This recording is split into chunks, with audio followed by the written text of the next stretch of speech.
சுவிசேஷம் 11ஆம் அதிகாரத்துக்கு திருப்போம். 22 முதல் 24 வசனங்கள். மார்க் 11 22 முதல் 24 வசனங்கள்.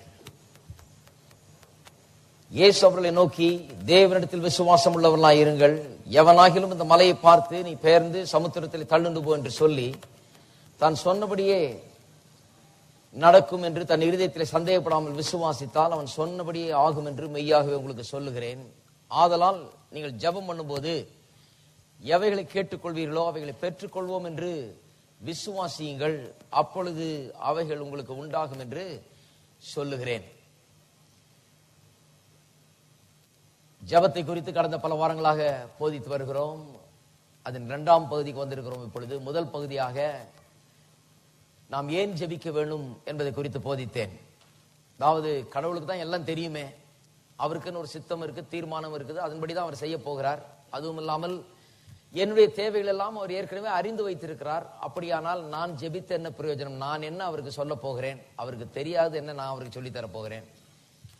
நான் கேட்டதுனால அவர் ஒன்றும் நான் நினைச்சதை செய்ய போறதில்லை, அவர் நினைச்சது தான் அவர் செய்ய போகிறார். ஆகவே நான் ஏன் ஜெபிக்க வேண்டும் என்கிற கேள்வி அநேக மக்களுக்குள்ள இருக்கிறது. ஆகவே நான் ஏன் ஜெபிக்க வேண்டும் என்கிறதற்கு பதில் சொல்லி பல பிரசங்கங்களை செய்தேன். அதுதான் முதலாவது பகுதி. அதை கேட்காதவர்கள் இப்பொழுது அந்த விசிடிகள் மற்றும் சிடிகள் MP3 எல்லாம் விற்பனைக்கு உள்ளது, அதை வாங்கி கேட்டுக்கொள்ளுங்கள். ஒரு முக்கியமான சில காரியங்களை அங்கே சொன்னேன். நான் இப்பொழுது 2வது பகுதிக்கு வந்திருக்கிறோம். இந்த 2ஆம் பகுதி விசுவாசமும் ஜெபம் அல்லது ஜெபத்திலே விசுவாசம் எப்படி கிரியை செய்கிறது என்பதை குறித்து இப்பொழுது போதித்து வருகிறேன். விசுவாசம் இல்லாமல் ஜெபம் ஒன்றுக்கும் பிரயோஜனம் இல்லை. ஆவிக்குரிய ஜீவியத்தில் எல்லாமே விசுவாசத்துல தான் நடக்கிறது. தேவனிடத்தில் வந்து எதை பெற்றுக்கொள்ள வேண்டும் என்றாலும் விசுவாசம் அங்கே கிரியை செய்ய வேண்டும். ரட்சிப்பு முதற்கொண்டு கடைசி வரை விசுவாசம் தான். ஆகவேதான் இந்த கிறிஸ்தவ வாழ்க்கை பற்றி வேத வசனம் எப்படி சொல்லுகிறது? விசுவாசத்தால் நீதிமான் பிழைப்பான் என்று.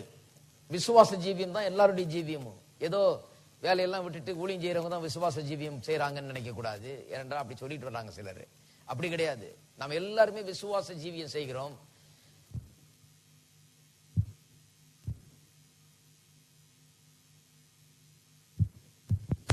தேவனிடத்தில் வருகிறவன் அவர் உண்டென்றும் தம்மை தேடுகிறவர்களுக்கு அவர் பலன் அளிக்கிறவர் என்றும் விசுவாசிக்க வேண்டும். அங்கதான் கிறிஸ்தவ ஜீவியமே ஆரம்பிக்கிறது. ஆகவே விசுவாசம் எப்படி கிரியை செய்கிறது என்பதை குறித்து போதித்து வருகிறோம். அதில் மிகவும் முக்கியமான பகுதி இயேசுவினுடைய இந்த போதனை. மார்க் 11:22 சொல்லப்பட்டிருக்கிற போதனை. எப்படி விசுவாசம் கிரியை செய்கிறது, அதுவும் குறிப்பாக ஜெபத்தில் எப்படி கிரியை செய்கிறது என்பதை பற்றி பேசுகிறார். என்ன சொல்லுகிறார்? தேவனுடைய விசுவாசத்தை உடையவர்களாயிருங்கள் அப்படின்னு சொல்லிட்டு 23ஆம் வசனத்துல தேவனுடைய விசுவாசம் எப்படிப்பட்டது என்று சொல்லுகிறார். அது குறித்து 3 காரியம் சொல்றாரு. ஒன்று, தேவனுடைய விசுவாசம் மலைகளை பார்த்து பேசுகிறது. மலைகளை பற்றி பேசுறது இல்ல, மலைகளை பார்த்து பேசுகிறது. என்ன பேசுகிறது? நீ சமுத்திரத்திலே தள்ளுண்டு போ என்று சொல்லி பேசுகிறது, கட்டளை இடுகிறது. என்ன நடக்க வேண்டும் என்று பேசுகிறது. பிரச்சனைகளை பார்த்து என்ன ஆக வேண்டும், இந்த பிரச்சனைக்கு என்ன ஆக வேண்டும், இந்த பிரச்சனை எங்க போய் தொலைய வேண்டும் என்று அப்படி பேசுகிறது விசுவாசம். பிரச்சனைகளை பற்றி பேசுகிறது இல்ல. பெரிய வித்தியாசம் பாருங்க. விசுவாசம் பிரச்சனைகளுக்கு நேராக பேசுகிறது. ஏனென்றால் தேவனுடைய சாயலை நாம் உண்டாக்கப்பட்டிருக்கிறோம், தேவனை போலவே உண்டாக்கப்பட்டிருக்கிறோம். வார்த்தையில பூமியை சிருஷ்டித்த தேவன் நம்மையும் அவரை போலவே உண்டாக்கி இருக்கிறார். நம்முடைய வாழ்க்கையிலே நல்ல காரியங்களை நாம் சிருஷ்டிக்கக்கூடிய அளவுக்கு நம்ம உண்டாக்கி இருக்கிறார். நல்ல காரியங்களை நாம் உண்டாக்க முடியும் நம்முடைய வாழ்க்கையில. அவர் எப்படி பூமியும் வானத்தையும் சிருஷ்டித்தாரோ வார்த்தையினாலே நாமும் அப்படி நம்முடைய காரியங்களிலே நம்முடைய காரியங்களை காரியங்களை திசை திருப்ப முடியும், காரியங்களை மாற்றி அமைக்க முடியும். எப்படி என்று சொன்னால் மலைகளை பார்த்து பேசுவதன் மூலமாக. 2வது நான் காண்பித்தேன், பேசிவிட்டு சந்தேகப்படாமல் விசுவாசிக்க வேணும். ஏன்னா பேசின உடனே ஒன்னும் வித்தியாசம் தெரியல, அப்படியேதான் இருக்குது எல்லாம். ஒன்னும் மலை பெயர்ந்து சமுத்திரத்தில் தள்ளுண்டு ஓடி போயிட்டது போல தெரியாது. ஆனாலும் சந்தேகப்படாமல் விசுவாசிக்க வேண்டும். அதான் 2வது பகுதி. 3வது, அவன் சொன்னபடியே ஆகும். பேசிட்டு சந்தேகப்படாமல் விசுவாசித்தால் அவன் சொன்னபடியே ஆகும். இப்படிதான் தேவனுடைய விசுவாசம் கிரியை செய்கிறது என்று அந்த 3 ஸ்டெப்ஸ் 3 படிகளாக அதை விவரிக்கிறார் 23ஆம் வசனத்துல. 24ஆம் வசனத்துல அப்படியே ஜெபத்தோடு அதை இணைக்கிறார். ஆதலால் நீங்கள் ஜெபம் பண்ணும் போது, இதுக்கும் அதுக்கும் பெரிய சம்பந்தம் இருக்குது. எதுக்கும் அதுக்கும், மலைகளை பார்த்து பேசுகிறதற்கும் இருதயத்தில் சந்தேகப்படாமல் விசுவாசித்து பிறகு அது அப்படியே நடக்கிறதுக்கும் ஜெபத்துக்கும் பெரிய சம்பந்தம் இருக்கிறது. ஏனென்றால் விசுவாசம் ஜெபத்தில் அப்படித்தான் கிரியை செய்கிறது. ஆகவே சொல்லுகிறார், ஆதலால் நீங்கள் ஜெபம் பண்ணும் போது எவைகளை கேட்டுக்கொள்வீர்களோ அதுதான் மலைகளை பார்த்து பேசுகிறது. எவைகளை கேட்டுக்கொள்வீர்களோ என்று சொன்னால், நிறைய பேர் நினைச்சிட்டு இருக்கிறாங்க ஆண்டவரை பார்த்து கெஞ்சி கெஞ்சி கெஞ்சி கேட்டுக்கொள்கிறோம் என்று சொல்லி. ஆண்டவரை பார்த்து நாம் கெஞ்சி கெஞ்சி கேட்கவில்லை. ஏனென்று சொன்னால் ஆண்டவர்கிட்ட கெஞ்சி கேட்க வேண்டிய அவசியம் இல்லை. ஏனென்றால் அவர் ஏற்கனவே நமக்கு கொடுத்து விட்டார். நல்லதான் வருது. இந்த மலையை கூட பார்த்து பேச வேண்டியதா இருக்குது. இதே ஒரு பெரிய மலையா இருக்குது.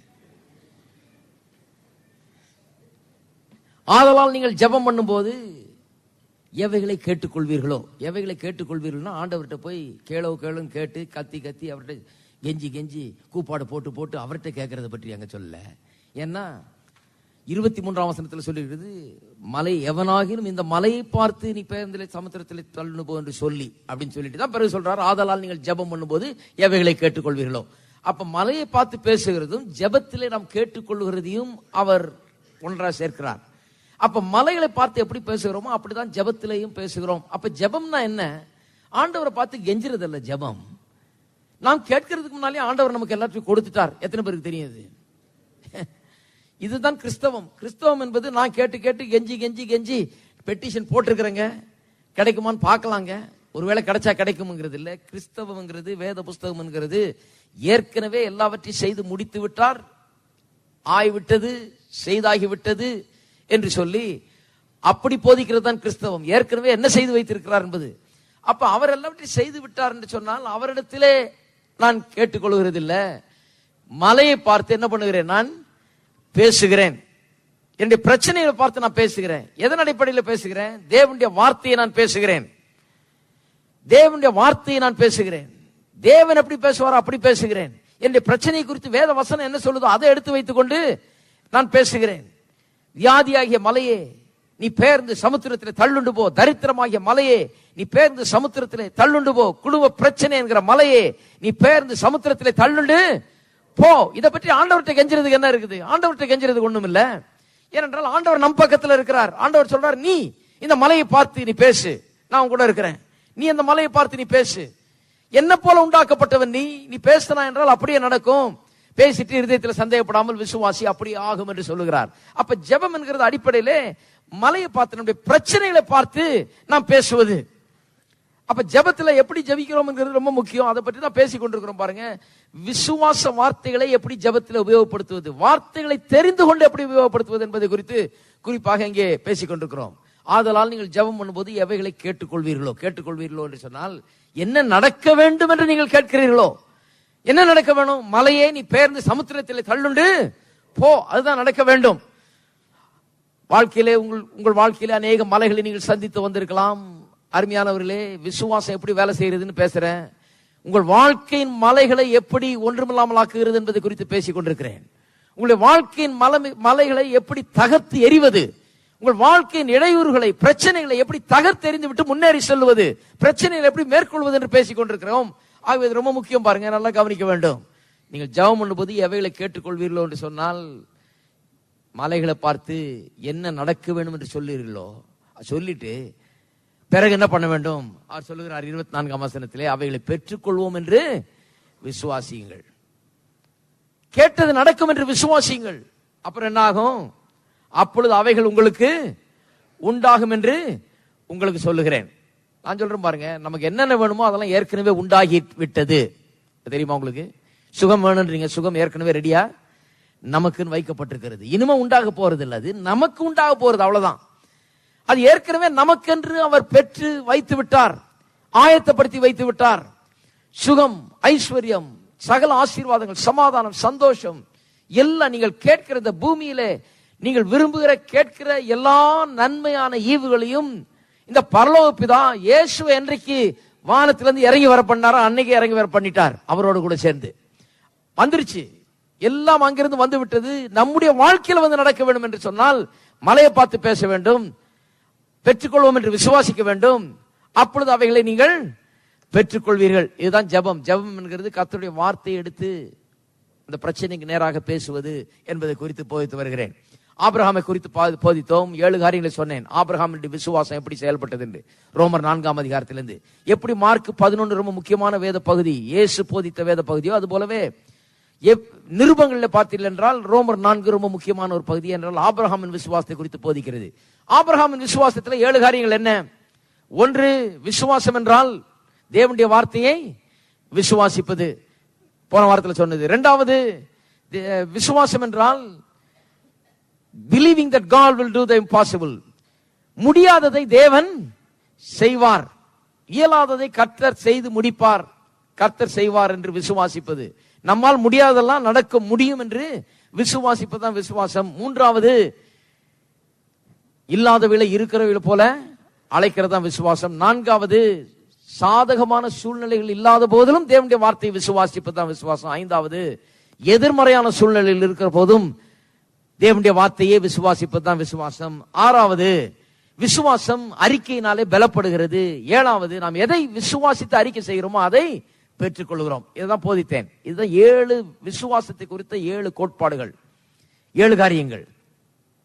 இந்த 7 காரியங்களை இன்றைக்கு இன்னொரு உதாரணத்தின் மூலமா எடுத்து காண்பிக்க போகிறேன். ஏனென்றால் விசுவாசம் என்கிறது இந்த கோட்பாடுகள் அங்கு ஆபிரகாமில் விளங்குகிறது. ஆபிரகாமுடைய வாழ்க்கையை பார்த்தால் அவன் எப்படி விசுவாசித்தான் என்று பார்த்தால் அவனுடைய விசுவாசத்தில் என்ன இருந்தது என்று விளங்கிவிட்டது. ஆபிரகாமுக்கு பிள்ளை இல்ல, பிள்ளையை பெற்றுக்கொள்ள வேண்டும், வயசாகிவிட்டது, 100 வயசாக போது. இப்பேற்பட்ட வயதானவனுக்கு எப்படி குழந்தை பிறக்கும்? ஒரு அற்புதமே நடக்க வேண்டும். நடந்தது என்று வேதம் எழுதுகிறது. அவனுக்கு வானத்தின் நட்சத்திரங்களை போல ஒரு சந்ததியை தேவன் உண்டு பண்ணினாராம். எப்படி அது நடந்தது? எப்படி அவன் விசுவாசத்தை பயிற்சிவித்தான்? நம்முடைய வாழ்க்கையில் இன்றைக்கு எப்படி அற்புதங்கள் நடக்கக்கூடும்? எப்படி மலைகளை நாம் பெயர் தர முடியும்? எப்படி தடைகளை நாம் மீறி முன்னேக்கு செல்ல முடியும் என்பதை குறித்து நாம் பார்க்க வேண்டும். ஆபிரகாமின் வாழ்க்கையை பார்த்தா விசுவாசத்துல இதெல்லாம் அடங்கி இருக்குதுன்னு தெரியுது. விசுவாசம்னா கர்த்தருடைய வார்த்தையை விசுவாசிப்பது, இம்பாசிபிள் நடக்கும்னு விசுவாசிக்கிறது, இம்பாசிபிள்னா பாசிபிள் ஆகும் என்று விசுவாசிப்பது, இல்லாதவள் இருக்கிறவளை போல் அழைப்பது, சாதகமா எதுவும் தெரியாவிட்டாலும் கர்த்தருடைய வார்த்தை நடக்கும், அப்படியே சொன்னபடியே ஆகும் என்று விசுவாசிப்பது, எதிர்மறையா சூழ்நிலைகள் தோன்றினாலும் இல்ல கர்த்தருடைய வார்த்தை அப்படியே நடக்கும் என்று விசுவாசிப்பது. விசுவாசத்தை அறிக்கை செய்யறது மூலமா விசுவாசம் பலப்படுகிறது. விசுவாசத்தை அறிக்கை செய்யும் போது நாம் விசுவாசத்தை அறிக்கை செய்வதை பெற்றுக்கொள்கிறோம். இவ்வளவுதான் விசுவாசம். இதைத்தான் ஆபிரகாம் செய்தான். இப்படிதான் குழந்தை பிறந்தது அவனுக்கு. குழந்தை மட்டும் இல்ல, நான் சொல்லுகிறேன், வியாபாரமும் இப்படிதான் பிறக்கும். ஹலோ, இருக்கீங்களா? நல்லா தட்டுங்க. வெறும் குழந்தை பிறக்கிறத பற்றி பேசலைங்க. நிறைய குழந்தை பிறக்குது. ஆனா எல்லாமே அப்படிதான் பிறக்கும். வாழ்க்கையில எல்லாமே அப்படிதான், ரட்சிப்பே அப்படிதான் பிறக்குது. எல்லாமே அப்படிதான் பிறக்குது.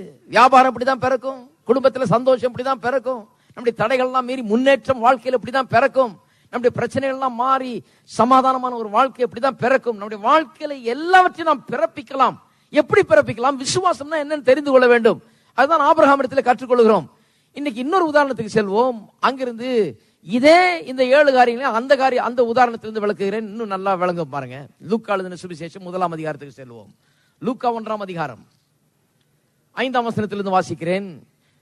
யோவான் ஸ்நானனுடைய தகப்பனை குறித்தும் தாயை குறித்தும் இங்க வாசிக்கிறோம். யூதேயா தேசத்தின் ராஜாவாகிய ஏரோதின் நாட்களில் அபியா என்னும் ஆசாரிய வகுப்பில் சகரியா என்னும் பேர் கொண்ட ஆசாரியன் ஒருவர் இருந்தான். அவன் மனைவி ஆரோனுடைய குமாரத்திகளில் ஒருத்தி, அவள் பேர் எலிசபெத்து. அவள் இருவரும் கர்த்தரிட்ட சகல கற்பனைகளின்படியையும் நியமங்களின்படியும் குற்றமற்றவர்களாய் நடந்து தேவனுக்கு முன்பாக நீதியுள்ளவர்களாய் இருந்தார்கள். எலிசபெத்து மலடியா இருந்தபடினால் அவர்களுக்கு பிள்ளை இல்லாதிருந்தது. இருவரும் வயது சென்றவர்களாயும் இருந்தார்கள். அதே பிரச்சனை பாருங்க, ஆபிரகாம் இருக்கிற அதே பிரச்சனை. ஆபிரகாம்ல எப்படி குழந்தையை பெற்றுக்கொண்டான்னு வாஸ்தவம், இங்க எப்படி விசுவாசத்துக்கு நேராக அவிசுவாசம் எப்படி வேலை செய்கிறது, இந்த மனுஷன் எப்படிப்பட்ட அவிசுவாசத்தை உடையவனாக இருந்தான் என்பதை குறித்தெல்லாம் பார்க்க போறோம். ஏனென்றால் விசுவாசம் என்ன நல்லா விளங்கும். சகரியா எலிசபெத்தை குறித்து இங்கு பேசப்படுகிறது. யோவான் ஸ்நானனுடைய தாயார் தகப்பனாரை குறித்து அவர்களை குறித்து சொல்லும் போது கர்த்தருடைய சகல கற்பனையின்படியும் நியமங்களின்படியும் குற்றமற்றவர்களாய் நடந்து தேவனுக்கு முன்பாக நீதி உள்ளவர்களாய் இருந்தார்கள். எத்தனை பேர் நம்புறீங்க இந்த உலகத்தில் நிறைய நல்ல கிறிஸ்தவர்கள் இருக்கிறார்கள் சொல்லி? நல்ல கிறிஸ்தவர்கள் இருக்கிறாங்களா? நல்ல கிறிஸ்தவர்கள் இருக்காங்க. ஆனால் விசுவாசத்தில் நிற்கக்கூடிய கிறிஸ்தவர்கள் தான் குறைவு. நல்ல கிறிஸ்தவர்கள் இருக்கிறாங்க, ஆனால் வெற்றியுள்ள கிறிஸ்தவர்கள் ரொம்ப குறைவு. நல்ல கிறிஸ்தவ விசுவாசிகள் இருக்கிறாங்க, ஆனால் பிரச்சனைகளை மேற்கொண்டு ஜெயிக்கிற கிறிஸ்தவர்கள் குறைவு. ஏனென்றால் விசுவாசம் வேலை செய்யணும், அப்பதான் பிரச்சனையை மேற்கொள்ள முடியும், ஜெயிக்க முடியும். ஆகவே நல்ல கிறிஸ்தவனா இருந்தா போதாது. நிறைய நல்ல கிறிஸ்தவர்கள் வாழ்க்கையில தோல்வியிலையும் விரக்தியிலையும் சலிப்பிலையும் வாழ்ந்து கொண்டிருக்கிறார்கள். கேட்டா நான் கிறிஸ்தவங்கிறாங்க. நல்ல கிறிஸ்தவர்களா இருந்தா போதாது, கர்த்தரை எப்படி விசுவாசிப்பது என்பதை தெரிந்து கொள்ள வேணும். இவர்கிட்ட வேற ஒன்றும் பிரச்சனை இல்லை பாருங்க. இவங்க ஒன்றும் பெரிய பாவம் செய்யறது கிடையாது, அக்கிரமம் பண்றது கிடையாது. கற்பனையின்படியெல்லாம் நடக்கிற ஒரு நல்ல மக்கள், நல்ல தம்பதிகள் பாருங்க, கடவுளுடைய பிள்ளைகள். இவர்கள் நல்லா நடந்துக்கிறாங்க, எந்த விதமான அக்கிரமம் செய்யலவர்கள், எந்த விதமான பாவம் செய்யல. ஆனால் எப்படி விசுவாசிப்பது என்பது இந்த மனுஷனுக்கு தெரியல பாருங்க. ஆகவே தன்னுடைய வாழ்க்கையில் ஒரு பெரிய முக்கியமான ஒரு தேவை, பிள்ளை இல்ல. அந்த பிள்ளைக்காக இவர்கள் ஜெபிக்கிறார்கள், ஜெபித்தா கேட்கிறார்கள். பாருங்க 11ஆம் வசனம் சொல்லுகிறது, அப்பொழுது கர்த்தருடைய தூதன் ஒருவன் தூப பீடத்தின் வலது பக்கத்திலே நின்று அவனுக்கு தரிசனமானான். இவன் ஒரு ஆசாரியன் பாருங்க, அங்க தூபம் காட்டி கொண்டிருக்கிறான். தேவாலயத்தில் தூபம் காட்டி கொண்டிருக்கிற போது அங்கே கர்த்தருடைய தூதன் அங்கே தரிசனமாகிறான். சகரியா அவனை கண்டு கலங்கி பயமடைந்தான்.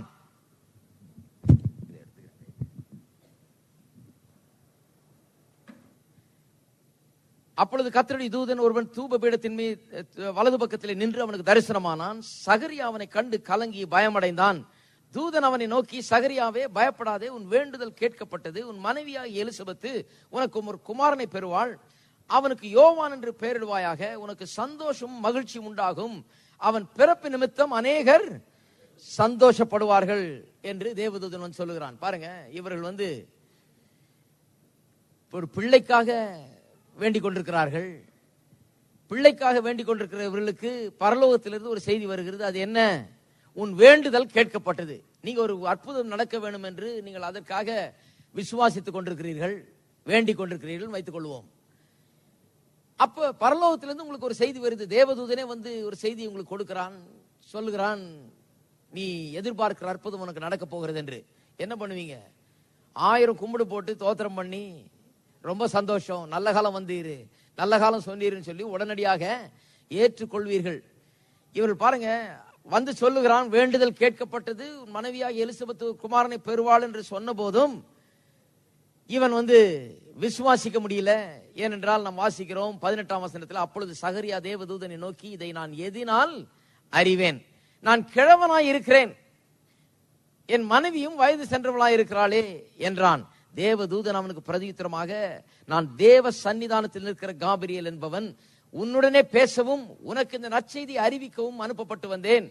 இதோ தகுந்த காலத்திலே நிறைவேறப் போகிறேன். வார்த்தைகளை நீ விசுவாசியாதபடினால் இவைகள் சம்பவிக்கும் நாள் மட்டும் நீ பேசக்கூடாமல் ஊமையாயிருப்பாய் என்றான். இந்த சம்பவத்தை வாசித்திருக்கிறோம், ஆனா புரிந்து கொண்டோமா என்று தெரியல. இன்றைக்கு கொஞ்சம் புரிந்து கொள்வோம்.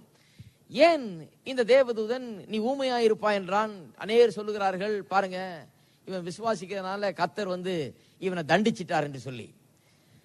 விசுவாசிக்காதனால கர்த்தர் இப்படி எல்லாரையும் ஊமையாக்கிட்டு இருந்தாருன்னா இன்னைக்கு சபையில கொஞ்சம் யோசித்து பாருங்க. நம்ம லாஜிக்கெல்லாம் கொஞ்சம் சிந்தித்து பார்க்கணும். சும்மா அப்படியே யாரோ சொன்னாங்கன்னு எடுத்துக்க கூடாது. விசுவாசியாதனால கண்டதையும் பேசுறதுனால ஊமையாக்கிட்டா இன்றைக்கு என்ன ஆகும்?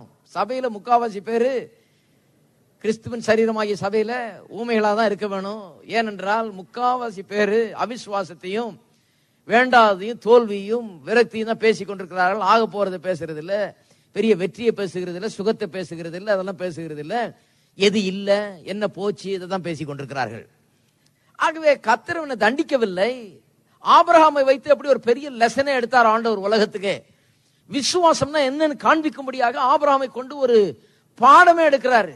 அவனுடைய வாழ்க்கையை அப்படியே வேதவசனம் சித்தரித்து காண்பிக்கிறது. ஏனென்றால் அதை படிச்சு நாம் விசுவாசம் என்றால் என்ன என்று அறிந்து கொள்ளும்படியாக அவன் சென்ற பாதையை நாம் பார்க்கிறோம், அவன் அனுபவித்த காரியங்களை நாம் பார்க்கிறோம். ஏனென்றால் எப்படி அற்புதங்கள் நடக்கிறது, என்ன பண்ண வேணும் ஒரு மனுஷன், எப்படி அற்புதங்களை பெற்றுக்கொள்வது என்பதை அங்கே கற்றுக்கொள்கிறோம். இங்கேயும் நான் என்ன நம்புகிறேன், நமக்கு ஒரு பாடத்தை கற்பிக்கும்படியாக. என்ன பாடத்தை?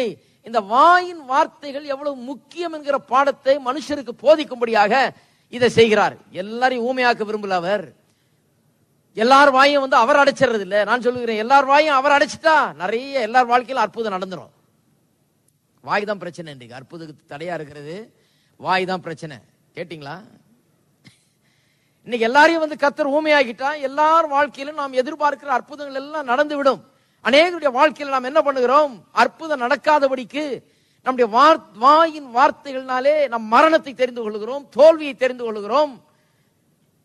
நம்முடைய வாயின் வார்த்தைகள்னாலே நாம் எல்லா விதமான நெகட்டிவ் காரியங்களையும் தெரிந்து கொள்கிறோம். கர்த்தர் மட்டும் வந்து நம்முடைய வாயை அடைச்சிட்டா போதும், அற்புதம் நடந்துரும் இன்றைக்கு.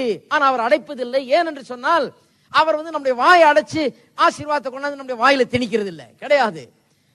நம்மை அவர் கனப்படுத்துகிறார். நாம் அவருடைய பிள்ளைகள். அவர் என்ன சொல்லுகிறார்? என்ன போல நான் உண்டாக்கி இருக்கிறேன், உனக்கு லெசன் வேணா எடுக்கிறேன், இந்த சகரியா வச்சு ஒரு பாடம் வேணா எடுக்கிறேன், உனக்கு காண்பிக்கிறேன் வார்த்தை எவ்வளவு முக்கியம் என்கிறத.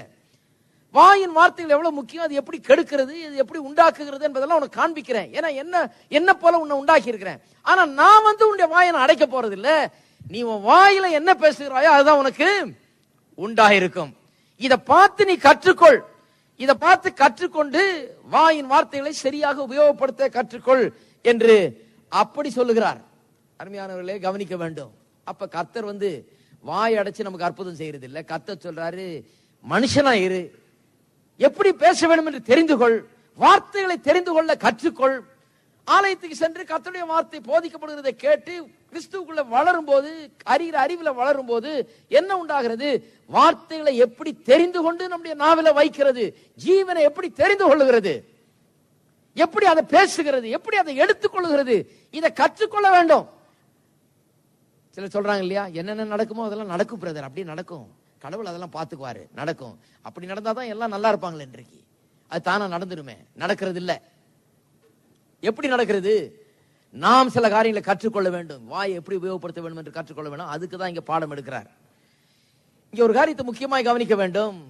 நல்ல நீதிமான், நல்ல ஒரு மனுஷன், ஒழுங்கா நடந்து கொள்கிறவன், கர்த்தருக்கு பிரியமா நடந்து கொள்கிறவன். ஆனால் இந்த குழந்தை பெறுறதுன்ற விஷயத்தில் அவனுடைய விசுவாசத்தை அவன் செயல்படுத்த முடியாத ஒரு மனுஷனா இருக்கிறான். அவன் விசுவாசிக்கவில்லை.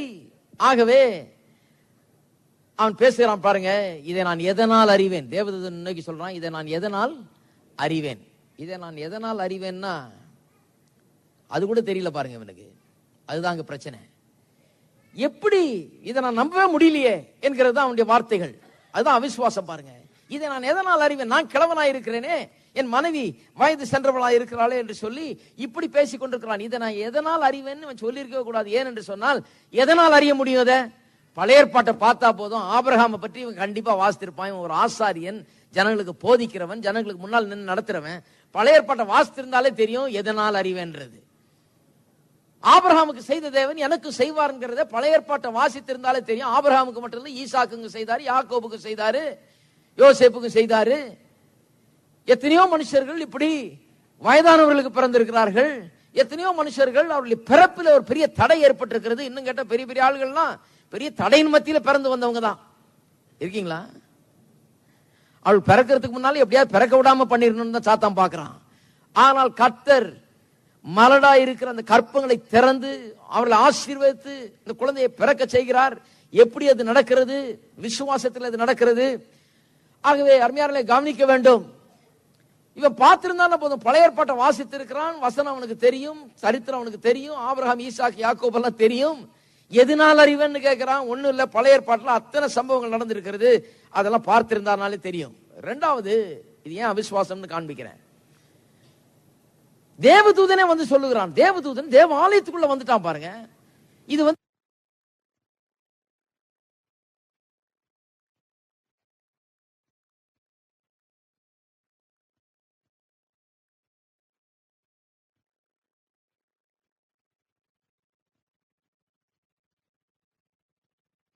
வந்து சொல்லுகிறான். தேவதூதன் தேவ ஆலயத்துக்குள்ள வந்துட்டான் பாருங்க. இது வந்து ஏதோ ஒரு அசுத்தாய் வந்து சொல்லி போச்சு, ஏதோ ஒண்ணு நான் ஏதோ கற்பனை பண்ணிட்டேன்னு சொல்ல முடியாது. இவன் வந்து தூபம் காட்டி கொண்டிருக்கிறான், ஜெபித்துக் கொண்டிருக்கிறான். தேவாலயத்தில் தூபம் காட்டி கொண்டிருக்கிற வேளையில அந்த நேரத்தில் வந்து தேவதூதன் அந்த தேவாலயத்துக்குள்ள வந்து காட்சி அளித்து இவனோடு பேசுகிறான். நான் சொல்லுகிறேன், அந்த தேவதூதன் வேற யாரும் இல்ல, காபிரியேல் என்னும் தூதன். அவன் சரித்திரத்தில் பல காலகட்டங்களிலே வந்து தேவனுடைய செய்திகளை கொண்டு வந்தவன், அப்பேற்பட்ட தூதன். அவன் சொல்லுகிறான் பாருங்க, தேவதூதன் அவனுக்கு பிரதித்திரமாக 19ஆம் வசனம், நான் தேவ சன்னிதானத்தில் நிற்கிற காபிரியேல் என்பவன் உன்னுடைய பேசவும் உனக்கு இந்த நற்செய்தி அறிவிக்கவும் அனுப்பப்பட்டு வந்தேன். கேட்கிறான், நான் இதை எதனால் அறிவேன்னு சொன்னா எனக்கு ஒரு அடையாளம் காண்பியும், நான் இதை பெற்றுக்கொள்வேன்றதுக்கு எனக்கு என்ன சைன் கொடுப்பீர் என்று சொல்லுகிறான். தேவதூதன் சொல்றான், எப்பா நான் வந்ததே ஒரு பெரிய சைன். நான் வானத்திலிருந்து இறங்கி வந்திருக்கேன். யாருன்னு தெரியுமா? நான் காபிரியேல். தானியேல் காலத்துல வந்தேன், இப்ப உங்ககிட்ட வந்திருக்கிறேன். இதெல்லாம் நீ வாசித்தது கிடையாதா, புரிஞ்சுக்கிட்டது கிடையாதா, தெரியறது கிடையாது. நான் தேவதூதன், தேவாலயத்துல வந்து உன்னோட நின்று கொண்டு பேசி இருக்கிறேன், என்கிட்ட சைன் கேட்கிறேன். சைன் தான் இப்ப நடந்துகிட்டு இருக்குது, அடையாளம் தான் இப்ப நடந்து கொண்டிருக்கிறது, அடையாளத்தை தான் காண்பித்துக் கொண்டிருக்கிறேன். நீ இன்னும் அடையாளம் கேட்டீங்கன்னா எப்படி அடையாளம் தர்றது? அடையாளத்துக்கு மேல அடையாளம் தந்துட்டு இருக்க முடியுமா? ஆகவே இவன் பழைய ஏற்பாட்டை வாசித்திருந்தாலே தெரியும் இதை எப்படி அறியறதுன்னு. தன்னோட பேசுகிற தேவதூதன் எப்படி அற்புதமான விதத்தில் தேவாலயத்துக்குள்ள வந்து யாரும் நுழைய முடியாத ஒரு இடத்துல வந்து காட்சி அளித்துக் கொண்டிருக்கிறார் என்பதை நினைச்சு பார்த்தா தெரியும் இது கர்த்தரால் உண்டாயிருக்கிறது, கர்த்தர் பேசுகிறார் என்று. மூன்றாவது, கர்த்தரால் எல்லாம் கூடும் என்பதை இவன் அறிந்து வைத்திருந்தான். பழைய ஏற்பாட்டு சத்தியங்கள் எல்லாம் பார்த்தீர்கள் என்றால் அற்புதங்கள் மேல் அற்புதம், அற்புதம் மேல் அற்புதம் எல்லாவற்றையும் இவன் அறிந்து வைத்திருந்தான். ஆனால் இவனுடைய பிரச்சனை என்னன்னா, அவனுடைய வாயிலிருந்து வருது பாருங்க. அவன் ஒரு மனுஷனுக்குள்ள என்ன இருக்குது, விசுவாசம் இருக்குதா அவிசுவாசம் இருக்குதான்னு வாயின் வார்த்தையில கண்டுபிடிச்சிடலாம். என்ன சொல்றேன், நான் இதை எதனால் அறிவேன், நான் கிழவனாய் இருக்கிறேன். கர்த்தருக்கு இவர் சொல்றாரு இவர் வயசு என்னன்னு.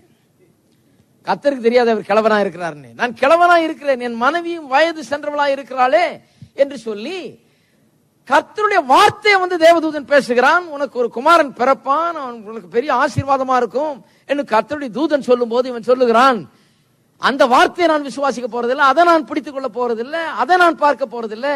நான் எவ்வளவு கிழவன் என்பதையும் என்னுடைய மனைவி எவ்வளவு பெரிய கிழவி என்கிறதையும் இதைத்தான் பார்த்து கொண்டிருக்க போறேன்னு சொல்லி தன்னுடைய பிரச்சனையே அவன் நோக்கி கொண்டிருக்கிறான். ஆபிரகாமோடு இதை ஒப்பிட்டு பாருங்க. ஆபிரகாம் எக்ஸாக்ட் ஆப்போசிட் பாருங்க. அவன் தன்னுடைய வயது ஒரு பெருசா பொருட்டா எண்ணல. அவன் தன்னுடைய மனைவியின் கற்பம் செத்து போனது அதையும் ஒரு பொருட்டா எண்ணவில்லை. அவன் செத்தவனை போல இருக்கலாம், அவ்வளவு வயசாயிடுச்சு, இருந்தாலும் அதை ஒரு பொருட்டா எண்ணவில்லை. மனைவியுடைய கற்பம் செத்து போனதையும் அவன் எண்ணாதிருந்தான் என்று சொல்லப்பட்டிருக்கிறது. இவனுக்கும் அவனுக்கு ஒரு பெரிய வித்தியாசம். சகரியாவுக்கும் ஆபிரகாமுக்கு ஒரு பெரிய வித்தியாசம் என்னன்னா, சகரியா அதே தான் நினைச்சிட்டு இருக்கிறான். எவ்வளவு வயசாயிடுச்சு, எவ்வளவு கிழமை, மனைவிக்கு எவ்வளவு வயசாயிடுச்சுன்னு யோசிச்சுட்டு இருக்கிறான். ஆபிரகாம் அவ்வளவு வயசாயும் அதை யோசிக்காம, அதை எண்ணாம, அதை ஒரு பொருட்டா நினைக்காமல் இருக்கிறான். பாருங்க, தான் விசுவாசம். அவிசுவாசம்னா அதே யோசித்து பிரச்சனைகளை யோசித்துக் கொண்டிருக்கிறது, பிரச்சனையை வாயில வைத்துக் கொண்டிருக்கிறது. அருமையானவர்களை நான் சொல்லுகிறேன், ஜெபத்திலே வெற்றி பெற வேண்டும் என்றால் முதல்ல வாயிலிருந்து பிரச்சனைகளை தூக்கி எறிந்து விட்டு தேவனுடைய வார்த்தையை வைக்க வேண்டும். தேவனுடைய வார்த்தை ஆபிரகாமுக்கு உண்டானதுன்னு வாஸ்தவம். போன வாரத்துல தேவனுடைய வார்த்தை ஆபிரகாமுக்கு உண்டாகிறது. என்ன வார்த்தை உண்டாகிறது? உனக்கு ஒரு குமாரனை பிறப்பான், நான் உன்னுடைய சந்ததியை வானத்து நட்சத்திரங்கள் போல ஆக்குவேன். கர்த்தருடைய வார்த்தை அவனுக்கு உண்டாயிற்று. அருமையானவர்களே, கர்த்தருடைய வார்த்தை உண்டான பிறகு அவன் கர்த்தருடைய வார்த்தையை பிடிச்சிட்டான், அவ்வளவுதான். அதுக்கு முன்னாலதான் சொல்லிட்டு இருந்தான், என் வேலைக்காரன் வந்து என் சொத்தெல்லாம் தூக்கிட்டு போறேன்னு ஆக்கும், என் பிள்ளை இல்லை, எனக்கு எல்லாம் இருக்குது ஆனா பிள்ளை இல்லை, நீர் எனக்கு என்ன தருவீர், இப்படிலாம் கேட்டுட்டு இருந்தான். கர்த்தர் அவனுக்கு சொன்ன பிறகு அவன் என்ன பண்ணிட்டான், வயசை பெருசா எண்ணல, தன்னுடைய மனைவியுடைய கற்பம் செத்து போனது பெருசா எண்ணவில்லை, கர்த்தருடைய வார்த்தையை பிடித்து கொண்டான், அதிலேயே நோக்கமாயிருந்தான் என்று வேத வசனம் சொல்லி இருக்கிறது. ஏற்கனவே சகரியாவுக்கு நிறைய தெரியும், ஆனாலும் அதை கவனிக்காமல் தன்னுடைய பிரச்சனைகளையே கவனித்துக் கொண்டிருக்கிறான். ஆகவேதான் அவனுடைய வாய் அங்கே மூடப்பட்டது.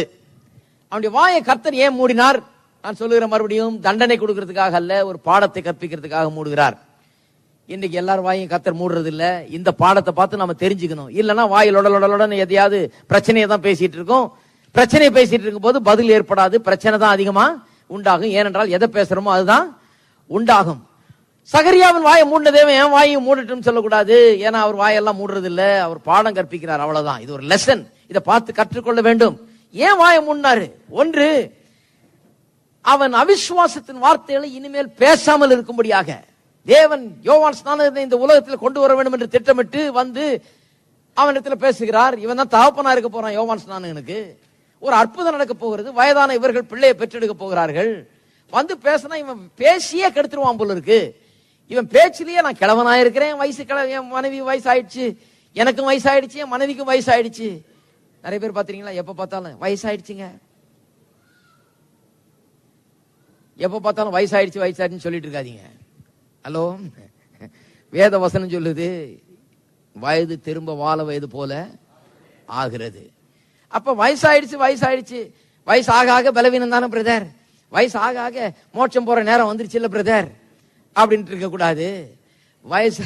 வயசு ஆனதை பற்றி பேசாம கர்த்தருடைய வார்த்தை என்ன சொல்லுகிறது என்று பேச வேண்டும். அவன் வாயை திறந்து பேசி இருந்தாலும் அந்த குழந்தை பிறக்கிறதே நடக்காது. அதனாலதான் கர்த்தர் பார்த்தாரு, இவன் வாயை மூடினாதான் வேலை ஆகும்னு சொல்லிட்டு வாயை மூடி வைக்கிறார். இதை மற்றவர்களெல்லாம் பார்த்து தெரிந்து கொள்ள வேண்டும் என்று சொல்லி இவனுடைய வாயை மூடி வைக்கிறார். நான் ஏன் இதை சொல்றேன்னா, அவனுக்கு தண்டனையா கொடுத்திருந்தா அன்னையில இருந்து அவன் பேசியே இருக்க முடியாது. தண்டனை இல்லை, இது ஒரு லெசன். அதனாலதான் பிள்ளை பிறந்த உடனே பேசுகிறான் அவன். இருக்கீங்களா? தண்டனையா இருந்தா பர்மனண்டா மூடிட்டு இருப்பார் வாயை.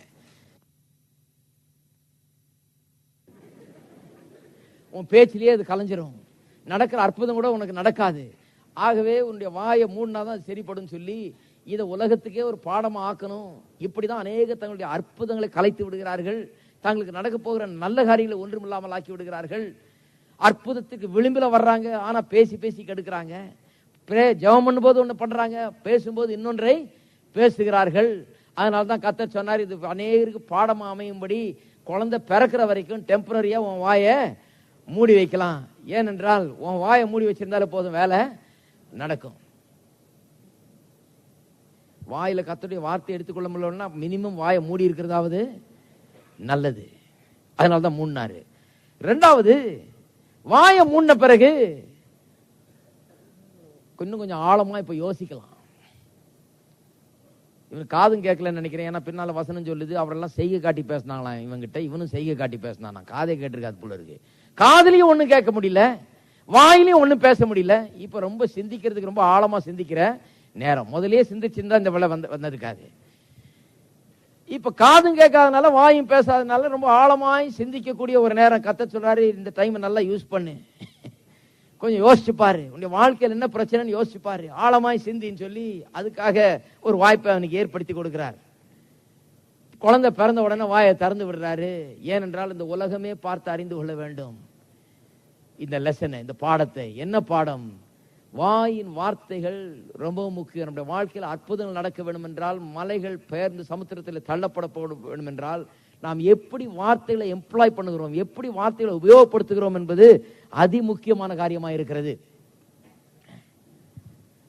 இப்ப இன்னொரு கதைக்கு போவோம். அப்படியே அதே அதிகாரத்தில் 26ஆம் வசனத்தில், 6ஆம் மாதத்திலே காபிரியேல் என்னும் தூதன் கலிலேயாவில் உள்ள நாசரேத் என்னும் ஊரில் தாவீதின் வம்சத்தானாகி யோசேப் என்கிற நாமம் உள்ள புருஷனுக்கு நியமிக்கப்பட்டிருந்த ஒரு கன்னிகையின் இடத்திற்கு தேவனால அனுப்பப்பட்டான். அந்த கன்னிகையின் பேர் மரியாள். அதே தூதன் தான் பாருங்க. இப்போ ஒரு ஆள்கிட்ட போய் அவரை ஊமையாக்கிட்டு வந்தாச்சு. ஏன்னா வேலை நடக்கணும், இந்த ஆள் பேசிக்கிட்டே இருக்கிறாரு. இப்ப இன்னொரு ஆள்கிட்ட வர்றாரு இதே தூதன், மரியாள் என்கிற ஒரு கன்னி பெண் இடத்துல. அவள் இருந்த வீட்டில் தேவதூதன் பிரவேசித்து, கிருபை பெற்றவளே வாழ்க, கர்த்தர் உன்னுடனே இருக்கிறார், ஸ்திரீகளுக்குள்ளே நீ ஆசீர்வதிக்கப்பட்டவள் என்றான். அவளோ அவனை கண்டு அவன் வார்த்தையினால் கலங்கி இந்த வாழ்த்துதல் எப்படிப்பட்டதோ என்று சிந்தித்துக் கொண்டிருந்தாள். தேவதூதன் அவளை நோக்கி, மரியாளே பயப்படாதே, நீ தேவனிடத்தில் கிருபை பெற்றாய். பாருங்க, ஒரு கன்னி பெண் அவன் எப்படி நினைப்பான்னு பாருங்க. இப்ப அவன் பெரிய ஆசாரியன், தேவனுடைய பிரசன்னத்துல தூபம் காட்டுறவன், ஆலயத்துக்குள்ள எல்லாம் போயிட்டு வர்ற ஆளு, தேவனுடைய காரியத்தை குறித்து மற்றவர்களுக்கு போதிக்கிற ஆளு, தேவனுடைய காரியங்களை முன்னால நின்று நடத்தக்கூடிய ஆளு. அப்பேற்பட்ட ஆளுக்கே தேவதூதனை பார்த்தோன்னா அவன் பயந்து போனான்னு எழுதி இருக்குது. இது ஒரு சாதாரண ஒரு கன்னி பெண். திடீர்னு தேவதூதன் வந்து காட்சி அளிக்கிறார். காட்சி அளித்து, ஒரு சாதாரண ஒரு பெண் பாருங்க, ஒரு கிராமத்துல ஒரு எளிய நிலையில இருக்கிற ஒரு பெண் இடத்துல ஒரு தேவதூதன் சொல்றாரு, கிருபை பெற்றவளே நீ வாழ்க. எப்படி இருக்கும்? தூக்கி வாரி போட்டிருக்கோம். சுத்தி கித்தி பார்த்திருப்பா, நானா கிருபை பெற்றிருக்கிறேன்னு. கிருபை பெற்றவளே நீ வாழ்க, கர்த்தர் உன்னுடனே இருக்கிறார், ஸ்திரீகளுக்குள்ளே நீ ஆசீர்வதிக்கப்பட்டவள் அப்படின்ன உடனே கலங்கி, இது என்ன வாழ்த்துதலோ எப்படிப்பட்டதோ என்று சிந்தித்துக் கொண்டிருந்தால், தேவதூதன் அவளை நோக்கி, மரியாளே பயப்படாதே, நீ தேவனிடத்தில் கிருபை பெற்றாய், இதோ நீ கர்ப்பவதியாகி ஒரு குமாரனை பெறுவாய், அவருக்கு இயேசு என்று பெயரிடுவாயாக. ஒரே அதே மாதிரி சம்பவம் தான் நடக்குது. அதே தூதன் தான் வந்து இங்க இன்னொரு வீட்டுல வந்து இன்னொரு பெண் இடத்துல பேசுகிறார். என்ன சொல்லுகிறார்?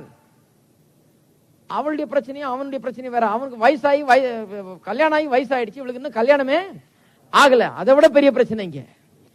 அவனுக்காவது கல்யாணம் ஆகி ஒரு மனைவி இருக்குது. பிரச்சனை என்னன்னா வயசு தான் ஆயிடுச்சு. இங்க கல்யாணமே இன்னும் ஆகல. கல்யாணமே ஆகாத ஒரு பெண்ணிடத்துல வந்து சொல்லுகிறாள், நீ கர்ப்பவதியாகி ஒரு குமாரனை பெறுவாய், அவருக்கு இயேசு என்று பெயரிடுவாயாக, அவர் பெரியவராயிருப்பார், உன்னதமானவருடைய குமாரன் எனப்படுவார், கர்த்தராகிய தேவன் அவருடைய பிதாவாகிய தாவீதின் சிங்காசனத்தை அவருக்கு கொடுப்பார், அவர் யாக்கோபின் குடும்பத்தாரை என்றென்றைக்கும் அரசாளுவார், அவருடைய ராஜ்யத்துக்கு முடிவிராது என்றான். அதற்கு மரியாள் தேவதூதனை நோக்கி, இது எப்படி ஆகும், புருஷனை அறியேனே. இவள் கேட்ட கேள்விக்கும் இதை நான் எதனால் அறிவேன் அவன் கேட்டான் பாருங்க 18ஆம் வசனத்துல சக்கரியா. அதுக்கும் பெரிய வித்தியாசம் இருக்குது. இதை எதனால் அறிவேன்னு சொன்னா இதுக்கு அடையாளம் என்ன, இதுக்கு ஆதாரம் என்ன, இதுக்கு ப்ரூஃப் என்ன, இதுக்கு ஏதாவது சைன் இருக்கான்னு கேட்கிறான். அதனாலதான் தேவதூதன் சொன்னார், அப்பா நான் பரலோகத்துல இருந்து இறங்கி வச்சிருக்கேன், இதை விட பெரிய சைன் வேணுமான்னு. இதை விட பெரிய சைன்லாம் உனக்கு கிடைக்காது. இவ்வளவு பெரிய சைன் வந்திருக்கும் போது நீ இன்னும் கொஞ்சம் சைன் கேட்டுட்டு இருந்தேன், அப்படி நம்ப மாட்டேன்னு தீர்மானிச்சிட்ட போல இருக்கு, நடக்காதுன்னு தீர்மானிச்சிட்டேன், உன்னுடைய அவிசுவாசத்துல இருக்க வேண்டும் என்று தீர்மானித்து விட்டாய், ஆகவே இதுக்கு மேல உனக்கு சைன் கொடுக்க முடியாதுன்னு சொல்லிட்டு தான் வாயை மூடிட்டாரு. ஏன்னா எந்த சைன் கொடுத்தாலும் இவனுக்கு வந்து உனக்கு சரிப்படாது. நிறைய பேர் பார்த்திருக்கீங்களா? சிலர் கேள்வி கேட்பாங்க பாருங்க, நம்புறதுக்காக வந்து கேட்கறது இல்ல, எப்படி நம்பாம இருக்கிறதுன்னு கேள்வி கேட்கிறார். அந்த மாதிரி ஆள்கிட்ட நான் டைம் வேஸ்ட் பண்றது இல்ல. ஏன்னா நான் நம்புறேன் வசனத்தை, நீங்க நம்பலன்னா ஆளை விடுங்க. என்ன நம்புற ஆளுக்கு விளக்கம் சொல்றேன். நான் நம்ப மாட்டேன்னு தீர்மானம் பண்ணிட்டு வந்து இது எப்படி இப்படி சொல்லி இருக்க பிரதர், அது அப்படி சொல்லி இருக்க பிரதர்னா அதுக்கு விளக்கம் தந்து பிரயோஜனம் இல்லை. ஏன்னா என்ன விளக்கம் தந்தாலும் நம்ப போறது இல்லை. ஆகவே அந்த மாதிரி ஆள்கிட்ட பேசி பிரயோஜனமே கிடையாது. நம்புகிற ஆட்களுக்கு இப்ப விளக்கம் கொடுத்து கொண்டிருக்கிறேன் பாருங்க. அவன் அப்படிப்பட்ட ஒரு ஆள். சக்கரியா வந்து நம்ப மனதில் அவனுக்கு பிரச்சனையே பேசி கொண்டிருக்கிறான். இவள் வந்து முற்றிலும் வித்தியாசம். இவள் என்ன சொல்லுகிறாள், இது எப்படி ஆகும், எப்படி ஆகும்னா நான் ஒரு கன்னிப்பெண், அப்ப கன்னிப்பெண் இடத்துல வந்து நீ கர்ப்பவதியாகி ஒரு குமாரனை பெறுவாய் என்று சொல்லுகிறார் தேவதூதன். அப்ப யோசித்து பார்க்கிறா, பிறக்கணும்னா வேற விதமா தான் பிறக்கணும். ஏன்னா புருஷன் இல்ல, புருஷன் மூலமாய் கற்பம் தரித்து பிறக்க வேணும் குழந்தைனா. ஆனா கன்னிப்பெண் இடத்துல பார்த்து நீ கர்ப்பவதியாகி குமாரனை பெறுவாய் என்று தேவ வார்த்தை சொல்லுகிறபடினால, தேவன் தூதன் அனுப்பிச்சு சொல்றபடினாலே அவளுடைய கேள்வி என்னன்னா, புருஷன் மூலமா பிறக்க போறது இல்லை, இப்ப இன்னும் கல்யாணம் ஆகல, அப்ப எப்படி பிறக்கும்? ஹலோ, இது நல்ல கேள்வி, இதுக்கெல்லாம் பதில் கிடைக்கும். இப்படிப்பட்ட கேள்விக்கு புருஷன் மூலமா பிறக்க போறது இல்ல, கற்பம் தரித்து புருஷன் மூலமா கற்பம் தரிக்க போகிறது இல்ல, ஆகவே இது எப்படி ஆகும் என்று அவள் கேட்கிறாள். இது அவிசுவாசம் இல்ல, இது ஒரு நல்ல கேள்வி. இதுக்கு அவளுக்கு பதில் கிடைக்கிறது. பதில கவனிங்க, தேவதூதனுடைய பதில 35ஆம் வசனத்திலிருந்து. தேவதூதன் அவளுக்கு பிரதியுத்தரமாக, பரிசுத்த ஆவி உன்மேல் வரும், உன்னதமானவருடைய பலம் உன்மேல் நிழலிடும், ஆதலால் உன்னிடத்தில் பிறக்கும் பரிசுத்தம் உள்ளது தேவனுடைய குமாரன் எனப்படும். இதோ உனக்கு இனத்தாளா இருக்கிற எலிசபெத்தும் தன் முதிர் வயதிலே ஒரு புத்திரனை கற்பம் தரித்திருக்கிறாள், மலடி என்னப்பட்ட அவளுக்கு இது 6வது மாதம். சொல்லுகிறார், பரிசுத்த ஆவியானவர் உன்மேல் வருவார், உன்னதமானவருடைய பலம் உன்மேல் நிழலிடும், ஆதலால் உள்ளத்தில் பிறக்கும் பரிசுத்தம் உள்ளது தேவனுடைய குமாரன் எனப்படும். எப்படி பிறக்க போகுதுன்றதுக்கு பதில் சொல்றார். எப்படி பிறக்க போறதுன்னு சொன்னா, by an act of God through the Holy Spirit. பரிசுத்த ஆவியானவர் உன் மீது இறங்கி உன் மீது வந்து நிழலிடுவதன் மூலமாக உனக்குள்ளாக நீ கற்பம் தரிக்க போகிறாய். இதுக்கு மேல ஒண்ணும் சொல்ல முடியாது. அப்படின்னா என்ன அர்த்தம்? கற்பம் தரிக்க போகிற, எப்படி தரிக்க போகிறேன்னா, பரிசுத்த ஆவியானவர் உன் மீது வருவதன் மூலமாக, உன் மீது வந்து நிழலிடுவதன் மூலமாக உனக்குள்ள ஏதோ நடக்க போகிறது. உள்ள என்ன நடக்குதுன்னு நீ பார்க்க முடியாது, அதெல்லாம் விலகி சொன்னாலும் உனக்கு விளங்காது. எப்படி ஆகும்னு கேட்ட, இப்படிதான் ஆக போகிறது. எப்படி ஆகும்னா கடவுள் அதை செய்ய போகிறார். எப்படி ஆகும்னா ஆவியானவர் மூலமாய் அது ஆக போகிறது என்று விளக்கம் கொடுக்கப்படுகிறது அவளுக்கு. நல்லா கவனிப்போம். அது சொல்லப்படுறது மட்டுமல்லாமல் இன்னொரு, அவள் நம்புவதற்கு ஏதுவாக இன்னொரு உதாரணத்தையும் கொடுக்கிறார் தேவதூதன். இதோ உன் இனத்தாளாயிருக்கிற எலிசபெத்தும் தன் முதிர் வயதிலே ஒரு புத்திரனை கற்பம் தரித்திருக்கிறாள், மலடி என்னப்பட்ட அவளுக்கு இது 6ஆம் மாதம். நல்லா கவனிக்க வேணும். ஆபிரகாமுக்கு எப்படி விசுவாசிக்கிறதுக்கு ஏதுவாக அவனை கொண்டு போய் வானத்து நட்சத்திரங்களை பார், உன்னுடைய சந்ததி இது போல ஆக்குவேன் என்று கர்த்தர் சொன்னாரா, அது மாதிரி இங்க பண்ணுகிறார். என்ன சொல்லுகிறார் தேவதூதன்? சொல்லுகிறார், உன்னுடைய இனத்தாளாகிய எலிசபெத்தும் கற்பம் தரித்திருக்கிறாள் வயது சென்ற காலத்திலே. இது நடக்காத ஒன்று இல்லை, நடந்துகிட்டு இருக்குது. இப்போ உன்னுடைய இனத்தாளத்தில் நடந்து கொண்டிருக்கிறது என்று சொல்லி அவளையும் ஒரு ஆதாரமாக இங்கே கொண்டு வந்து சொல்லப்படுகிறது. அது மட்டுமல்ல, நீ கற்பம் தரிக்கிற இந்த பிள்ளை பரிசுத்தமானதாய் இருக்கும், தேவனுடைய குமாரன் என்று எண்ணப்படும் என்று சொல்லப்படுகிறது. சொல்லிட்டு அடுத்த வசனம், தேவனாலே கூடாத காரியம் ஒன்றுமில்லை என்றான். எல்லாரும் சொல்லுவோம், தேவனாலே கூடாத காரியம் ஒன்றுமில்லை.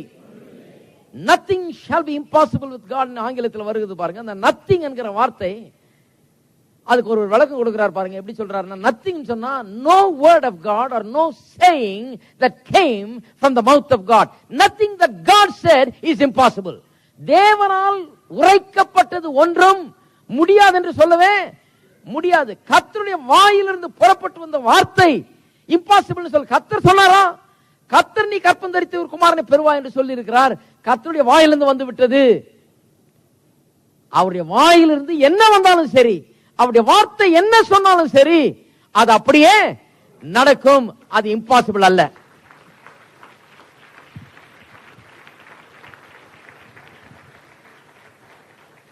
அதுதாங்க அதனுடைய அர்த்தம். அது அவ்வளவு சரியா வரல இந்த டிரான்ஸ்லேஷன்ல. நத்திங் ஷால் பி இம்பாசிபிள் சொன்னா ஸ்ட்ராங்ஸ் கன்கார்டன்ஸ்ல இந்த நத்திங் என்ற வார்த்தைக்கு அப்படியே சொல்லி இருக்குது. ரேமான்ற வார்த்தையை உபயோகப்படுத்துறாங்களாம். அது அப்படியே சொல்லி இருக்கு பாருங்க. நத்திங்னா no saying of God, no word of God. அப்படின்னா தேவனுடைய எந்த வார்த்தையும், தேவனுடைய எந்த வார்த்தையும் அவர் சொன்ன எது ஒன்றுமே நடக்காதுன்னு சொல்லவே முடியாது. அவர் எதை சொன்னார்னா அதை சொன்னதை நிறைவேற்றக்கூடிய சக்தி அந்த வார்த்தைக்குள்ளே வைத்திருக்கிறார். ஆகவேதான் ஏசாயா தீர்க்கதரிசியின் புத்தகத்தில் வாசிக்கிறோம், அவருடைய வார்த்தை வெறுமையாய் திரும்பாது. அது என்ன நோக்கத்துக்காக அனுப்பப்பட்டதோ அதை நிறைவேற்றாமல் திரும்பவே திரும்பாது. அதான் கர்த்தருடைய வார்த்தையினுடைய நேச்சர், அதனுடைய தன்மை அதுதான். அந்த வார்த்தைக்குள்ளே அது குறித்த பலன் இருக்குது, அதுக்குரிய சக்தி இருக்கிறது. ஆகவேதான் அந்த வார்த்தை எடுத்து நம்முடைய வாயில வைப்பது ரொம்ப அவசியம். ஆகவேதான் அந்த வார்த்தையை நாம் உள்ளத்தில் வைப்பது அவசியம். ஆகவேதான் அந்த வார்த்தையை பேசுகிறது அவசியம்.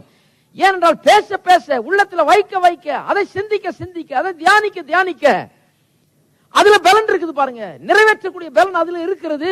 ஆகவே ஆக வேண்டிய காரியங்களை பார்க்கிறவர்களா மாறி விடுகிறோம். நம்முடைய பிரச்சனைகளை நினைச்சு, நம்முடைய பலவீனங்களை நினைச்சு, நம்முடைய இல்லாமையை நினைச்சு, நம்முடைய வருத்தத்தை நினைச்சு, இதை பற்றி வருத்தப்பட்டுக்கிட்டே இருந்தா அதுதான் அதிகமாகிக் கொண்டே இருக்கும். கர்த்தருடைய வாயில வைத்தால், கர்த்தருடைய வார்த்தையை வாயில வைத்தால், அந்த வார்த்தையில என்ன இருக்குது? அந்த வார்த்தை நிறைவேறக்கூடிய வல்லமை அந்த வார்த்தையிலேயே இருக்கிறது. கர்த்தர் சொல்லிட்டா அது நிறைவேறும். வார்த்தை வெறுமையா திரும்பாது, அதுக்குள்ளே ஒரு சக்தி இருக்கிறது. அப்ப வார்த்தையை வாயில வைக்கும் போது அந்த சக்தியை நான் வாயில வைத்துறேன். எந்த சக்தியை? என்னை சுகமாக்கக்கூடிய சக்தியை, என்னை செழிப்பாக்கக்கூடிய சக்தியை, என்னை விடுதலையாக்கக்கூடிய சக்தியை, அந்த சக்தியை என்னுடைய வாயில நான் எடுத்து வைத்துறேன். எவ்வளவு பெரிய ஒரு முக்கியமான ஒரு காரியம் பாருங்க. அதனாலதான் கர்த்தருடைய வார்த்தையை வாயில வைக்க வேண்டும் என்று சொல்லி இருக்குது. கர்த்தருடைய வார்த்தையை வாயில வைக்கிறதுனா சும்மா ஏதோ மந்திரம் ஓதுறது இல்ல. அந்த வார்த்தைக்குள்ள என்னமோ இருக்குதுங்க. அவர் சொன்னார்னா அது நிறைவேறாமல் போகாதுன்னு கிடையவே கிடையாது. அது என்ன சொன்னாலும் அது அப்படியே நிறைவேறும். அதான் nothing shall be impossible with காட்னா லிட்டரலா எப்படி சொல்லுகிறான்னா, தேவன் சொன்னார்னா அது நிறைவேறாமல் போவாது. தேவன் சொல்லிவிட்டால் அது நிறைவேறாமல் தடுக்க எந்த சக்தி இங்கே கிடையாது. அவர் சொன்ன எல்லா வார்த்தையும் அப்படியே நிறைவேறும். அவர் சொன்னது ஒன்றும் நிறைவேற முடியாது என்றே கிடையாது. அதுதான் அதனுடைய அர்த்தம். Nothing shall be impossible with God. எல்லாரும் சொல்லுவோம், தேவன் சொன்னது அத்தனையும் நிறைவேறும். தேவன் சொன்னால் அது நிறைவேறாமல் போகாது. எதை சொன்னாலும் அது அப்படியே நிறைவேறும். நான் சொல்லுகிறேன், தேவன் சொல்லுகிறார், புழுதியிலிருந்து அவர் தூக்குவாராம், குப்பையிலிருந்து உயர்த்துவாராம், பிரபுக்களோடும் ராஜாக்களோடும் உட்கார வைப்பார் என்று வேதவசனம் சொல்லுகிறது. ஆகவேதான் நான் அதை எடுத்து வாயில வைக்கிறேன் தினமும். புழுதியிலிருந்து தூக்குகிறவர், குப்பையிலிருந்து உயர்த்துகிறவரே நீரன் தேவன். என்னை உயர்த்துகிறபடியால் உமக்கு ஸ்தோத்திரம், என்னை தூக்கி உட்கார வைத்துபடியால் உமக்கு ஸ்தோத்திரம், உயர்ந்த ஸ்தானங்களுக்கு என்ன ஏறி வர பண்ணுகிறபடி தேவனே உமக்கு ஸ்தோத்திரம். உயர்ந்த ஸ்தானங்களுக்கு ஏறி வர பண்ணுகிறவர்னா என்ன அர்த்தம் தெரியுமா? கீழே கிடக்கிறோம், ப்ரமோட் ஆய் ஆய் ஆய் மேல மேல மேல வந்து டாப்புக்கு வர பண்ணுகிறவரா. அதான் அப்படி சொன்னாதான் வழங்கும். அது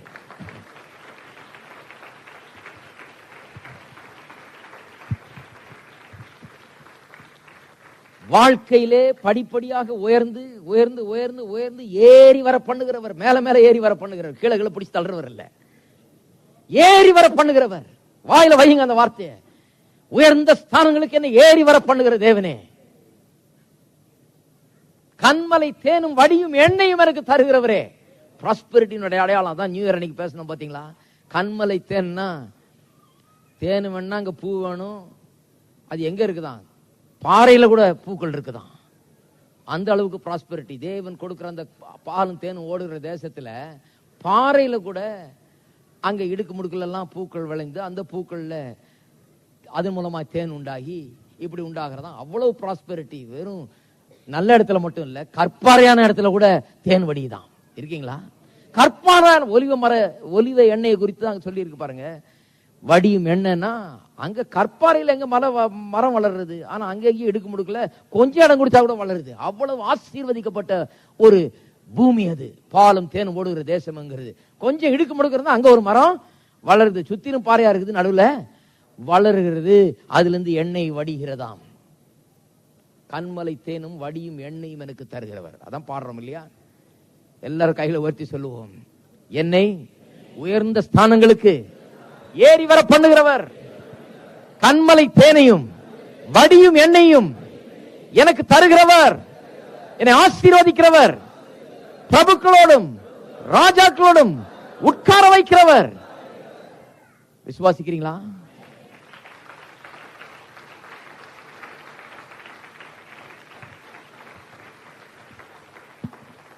சில சொல்றாங்க அதெல்லாம் நடக்குமாயா? நான் ஏழை குடும்பத்துல பிறந்து ஏழை கிராமத்திலிருந்து வந்து நான் ஏழை பின்னணியிலிருந்து வந்தையா, தாழ்த்தப்பட்டவையா நானு. அதை தான் விடுங்கன்ற அந்த பேச்சு தான். அவர் ஏறி வர பண்ணுகிறவர்னு சொல்லிட்ட பிறகு அப்புறம் நீங்க தாழ்த்தப்பட்டவர்ன்றதை பற்றி பேசி பிரயோஜனமே கிடையாது. அதே பேசிக்கிட்டே இருந்தா தாழ்த்தப்பட்டவராகவே இருக்க வேண்டியதுதான். தாழ்த்தப்பட்டவர்ல நீங்க இப்ப உயர்த்தப்பட்டவர். தேவனுடைய திட்டத்திலே உயரமான திட்டங்கள், நோக்கங்கள், உன்னதமான நோக்கங்கள், திட்டங்கள் உங்களுக்கு வைக்கப்பட்டிருக்கிறது. அதை எடுத்து வாயிலையும் மனதிலையும் உள்ளத்திலையும் வைத்து அதை பேச வேண்டும். அதை பேசும்போது தான் அதை நடக்குமே ஒழிய எப்படியோ ஆண்டவர் சித்தம் ஏதோ நடக்கும். இதுதான் முக்காவாசி கிறிஸ்தவங்க. அதனாலதான் முக்காவாசி கிறிஸ்தவர்கள் தோல்வியில வாழ்ந்து கொண்டிருக்கிறார்கள். ஏன்னா ஏதோ நடக்கும் பிரதர், ஆண்டவர் சித்தம்னு நடக்கும் பிரதர்ன்றாங்க. ஏதோ நடந்துட்டு இருக்குது. எடுத்து தினந்தோறும் அதை விசுவாசிக்க வேண்டும், வைக்க வேண்டும். காண்பிக்கிறேன் பாருங்க எப்படி செய்தார் என்று. மரியாள், அதற்கு மரியாள் 38ஆம் வசனம், தேவனால கூடாத காரியம் ஒன்றுமில்லை என்றான். அது 37, 38. அதற்கு மரியாள் உடனே பேசுறா பாருங்க, என்ன விசுவாசம் பாருங்க.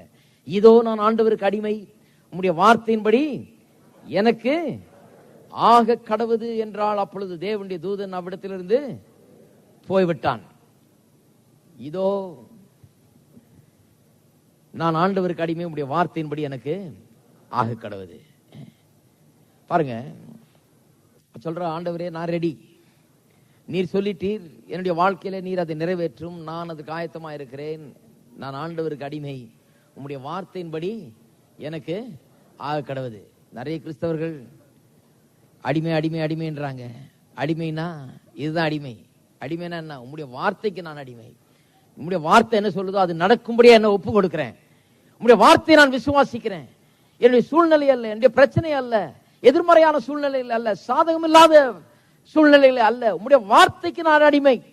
உம்முடைய வார்த்தை நான் ஆட்கொள்ளப்படுகிறேன். உம்முடைய வார்த்தை என்னை ஆளுகிறது என்ற அர்த்தம். சொல்லுகிறார், ஆண்டவருக்கு அடிமை, உம்முடைய வார்த்தையின்படி எனக்கு ஆக கடவுது. எல்லாம் சொல்ல, உம்முடைய வார்த்தையின்படி எனக்கு ஆக கடவுது. உம்முடைய வார்த்தை, அதுதான் தாவீது ஜெபம் பண்ணுகிறான், அதுதான் சாலமன் ஜெபம் பண்ணுகிறான். என்னுடைய தகப்பனுக்கு நீர் சொன்ன அந்த வார்த்தையின்படி எனக்கு செய்தரலும். அவ்வளவுதான். எங்க அப்பா கிட்ட சொன்னதை அப்படியே செய்தரலாம். அவ்வளவுதான். உடைய வார்த்தையின்படி எனக்கு ஆக கடவுது. ஜெபம்னா என்ன? உடைய வார்த்தையின்படி எனக்கு ஆக கடவுதுன்னு சொல்றதுதான் ஜெபம். இவர் சொல்லுகிறார், வார்த்தை வந்துருச்சு இவளுக்கு. கர்த்தர் சொல்லிட்டார், கற்பவதியாகி ஒரு குமாரனை பெறுவாள் என்று. எதை பற்றி இவள் கவலைப்படவில்லை. இவளுடைய திருமணம் நடக்குமா, தடைபட்டு போகுமா, யார் என்ன பேசுவா, அதை பற்றிலாம் யோசிக்கவே இல்லை. பாருங்க, கர்த்தர் சொன்ன அவர் சொல்லுகிறார், கர்த்தருடைய வார்த்தை சொல்லிடுச்சு, நிச்சயமா என்னுடைய வாழ்க்கையில் நிறைவேறும், உம்முடைய வார்த்தையின்படி எனக்கு ஆக கடவுது என்று சொல்லி தன்னை ஒப்பு கொடுத்து அந்த வார்த்தை அவளுடைய வாழ்க்கையில நிறைவேற வேண்டும் என்று வாஞ்சிக்கிறாள். உம்முடைய வார்த்தையின்படி எனக்கு ஆக கடவுது. ஜெபம் தான். ஜெபத்தில் ஆமென்னு சொல்ற மாதிரி அர்த்தம் என்ன? அப்படியே ஆக கடவுது. அதனால்தான் அப்படியே ஆகிட்டு இருக்குது நிறைய பேருக்கு. அவங்க பிரச்சனையே சொல்லிட்டு ஆமென் அப்படின்றாங்க.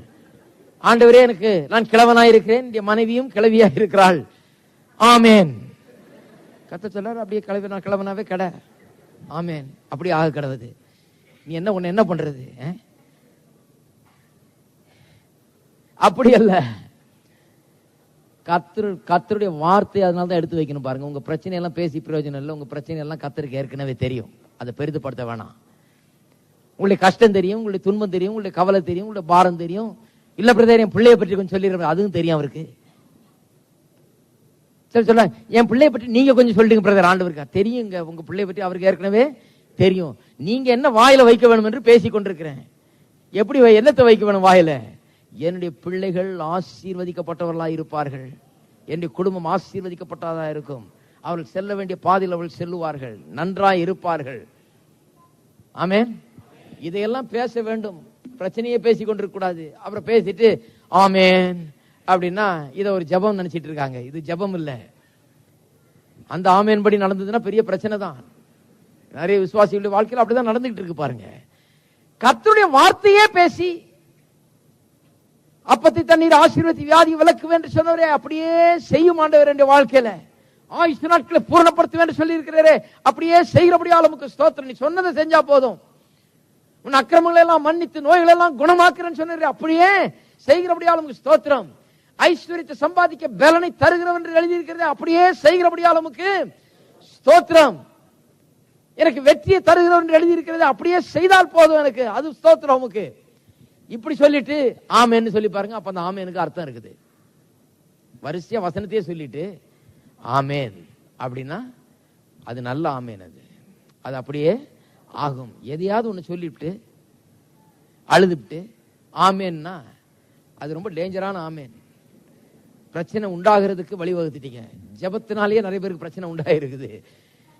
நீங்க நினைச்ச கூடாது ஆண்டவர் நான் அப்படி தப்பா சொன்ன தப்பா கொடுத்துறாரா பிரதர். இல்ல இல்ல, நீங்க என்ன தப்பா பண்றீங்களோ அது அப்படியே தான் நடக்கும்.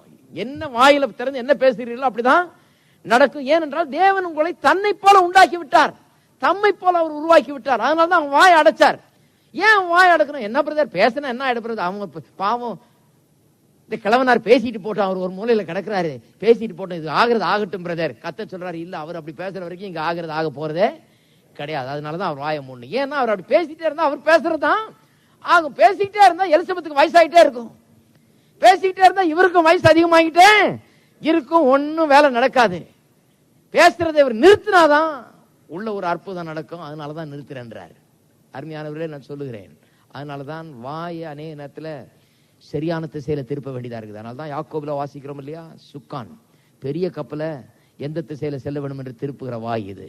வெற்றிக்கு நேராக உங்களை வாழ்க்கையை திருப்ப முடியும், சுகத்துக்கு நேராக திருப்ப முடியும், ஜெயத்துக்கு நேராக திருப்ப முடியும், சந்தோஷத்துக்கு நேராக திருப்ப முடியும். குதிரைக்கு கடிவாளம் மாதிரி இது, அதை அப்படி உபயோகப்படுத்த வேண்டும். சரி, இப்படி வார்த்தையின்படி ஆக கடவுது என்கிறாள். பிறகு பாருங்க, தேவதூதன் அங்கிருந்து போய்விட்டானா. ஏன் போயிட்டான்னா, இப்ப ஆயிடும் கண்டிப்பா. இனிமே நின்றுட்டு இருந்து பிரயோஜனம் இல்லை. இனிமே நின்றுட்டு இருக்க வேண்டிய வேலை கிடையாது. வந்தாச்சு, வார்த்தையை சொன்னாச்சு, இந்த அம்மா எஸ்ன்னு சொல்லியாச்சு, அப்ப கண்டிப்பா நடக்கும். அதுக்கப்புறம் என்ன நடக்குதுன்னு பாருங்க. இது ரொம்ப அற்புதமானது. இதை கொஞ்சம் வாசித்து நாம முடிப்போம். 39ஆம் வசனம். அந்த நாட்கள் மரியாள் எழுந்து மலை நாட்டில் உள்ள யூதாவில் உள்ள ஒரு பட்டணத்துக்கு தீவிரமாய் போய் சகரியாவின் வீட்டுக்குள்ளே பிரவேசித்து எலிசபெத்தை வாழ்த்தினாள். ஏன்னா பாருங்க, இவளுக்குள்ள எவ்வளவு பெரிய ஒரு உற்சாகம் பாருங்க. தேவதூதன் சொல்லியிருக்கான், அம்மா உனக்கு மட்டும் இல்லை, எலிசபெத்துங்கிற உடைய இனத்தால் வேற கர்ப்பவதியா இருக்கிறா, வயசான காலத்துல இவளுக்கு ஒரே ஆச்சரியம். ஐயோ, அந்த வயசுலயே அவள் கர்ப்பவதியா இருக்கிறா, போய் பார்த்துட்டு வரலான்ட்டு. ஏன்னா அவளுக்கு ஆயிருச்சுன்னா கண்டிப்பா எனக்கும் ஆக போகுது, போய் பார்த்துருவோம் அதையும் சொல்லி ஓடி போய் பார்க்கும்போது எலிசபெத்தை வாழ்த்துகிறாள். எலிசபெத்து மரியாளுடைய வாழ்த்துதலை கேட்ட பொழுது அவளுடைய வயிற்றில் இருந்த பிள்ளை துள்ளிற்று. எலிசபெத்து பரிசுத்த ஆவியினால் நிரப்பப்பட்டு உரத்த சத்தமாய், ஸ்திரீகளுக்குள்ளே நீ ஆசீர்வதிக்கப்பட்டவள், உன் கற்பத்தின் கனியும் ஆசீர்வதிக்கப்பட்டது, என் ஆண்டவருடைய தாயார் என்னிடத்தில் வந்தது எனக்கு எதனால் கிடைத்தது. பாருங்க, அவ பாருங்க எப்பேற்பட்ட ஆளா இருக்காள். அதனாலதான் அவர் ஹஸ்பண்ட் வாயை மூட வேண்டியதா போச்சு. இந்த அம்மாக்கு எவ்வளவு விசுவாசம் இருந்தாலும் அவராலே காரியம் கெட்டு போயிடும். அந்த அம்மா பெரிய ஆவியெல்லாம் நிறைஞ்சு பேசுறாங்க பாருங்க. சொல்ல ஆண்டவருடைய தாயார் ஏற்கனவே இன்னும் ஒண்ணும் இப்பதான் தேவதூதன் பேசிட்டு போயிருக்காரு, அதுக்குள்ள மரியாதைக்கு அவ்வளவு பெரிய மரியாதை. என் ஆண்டவருடைய தாயார் என்னிடத்தில் வந்தது எனக்கு எதனால் கிடைத்தது. எவ்வளவு பெரிய ஒரு எதிர்பார்ப்பு அவளுக்குள்ள, எவ்வளவு பெரிய ஒரு விசுவாசத்தை பேசுகிறாள். அவன் பெரிய ஆசாரியன், தேவாலயத்தில் தூபம் காட்டி ஜெபம் பண்ணி அநேகருக்கு போதிக்கிறாள். அவனாலேயே நம்ப முடியல, அவனே அவிசுவாசத்தை பேசிட்டு இருக்கிறான். 2 சாதாரண பெண்கள், கிராமத்து பெண்கள், ஃபுல்லா விசுவாசம் உள்ள பெண்களுக்குள்ள விசுவாசம் வந்துருச்சுன்னா ஜாக்கிரதையா இருங்க. மலைகள் எல்லாம் ஒண்ணு இல்லாம போயிடும், பெரிய காரியங்களை சாதிப்பார்கள். பெண்கள் எல்லாம் கை தட்டுறாங்க.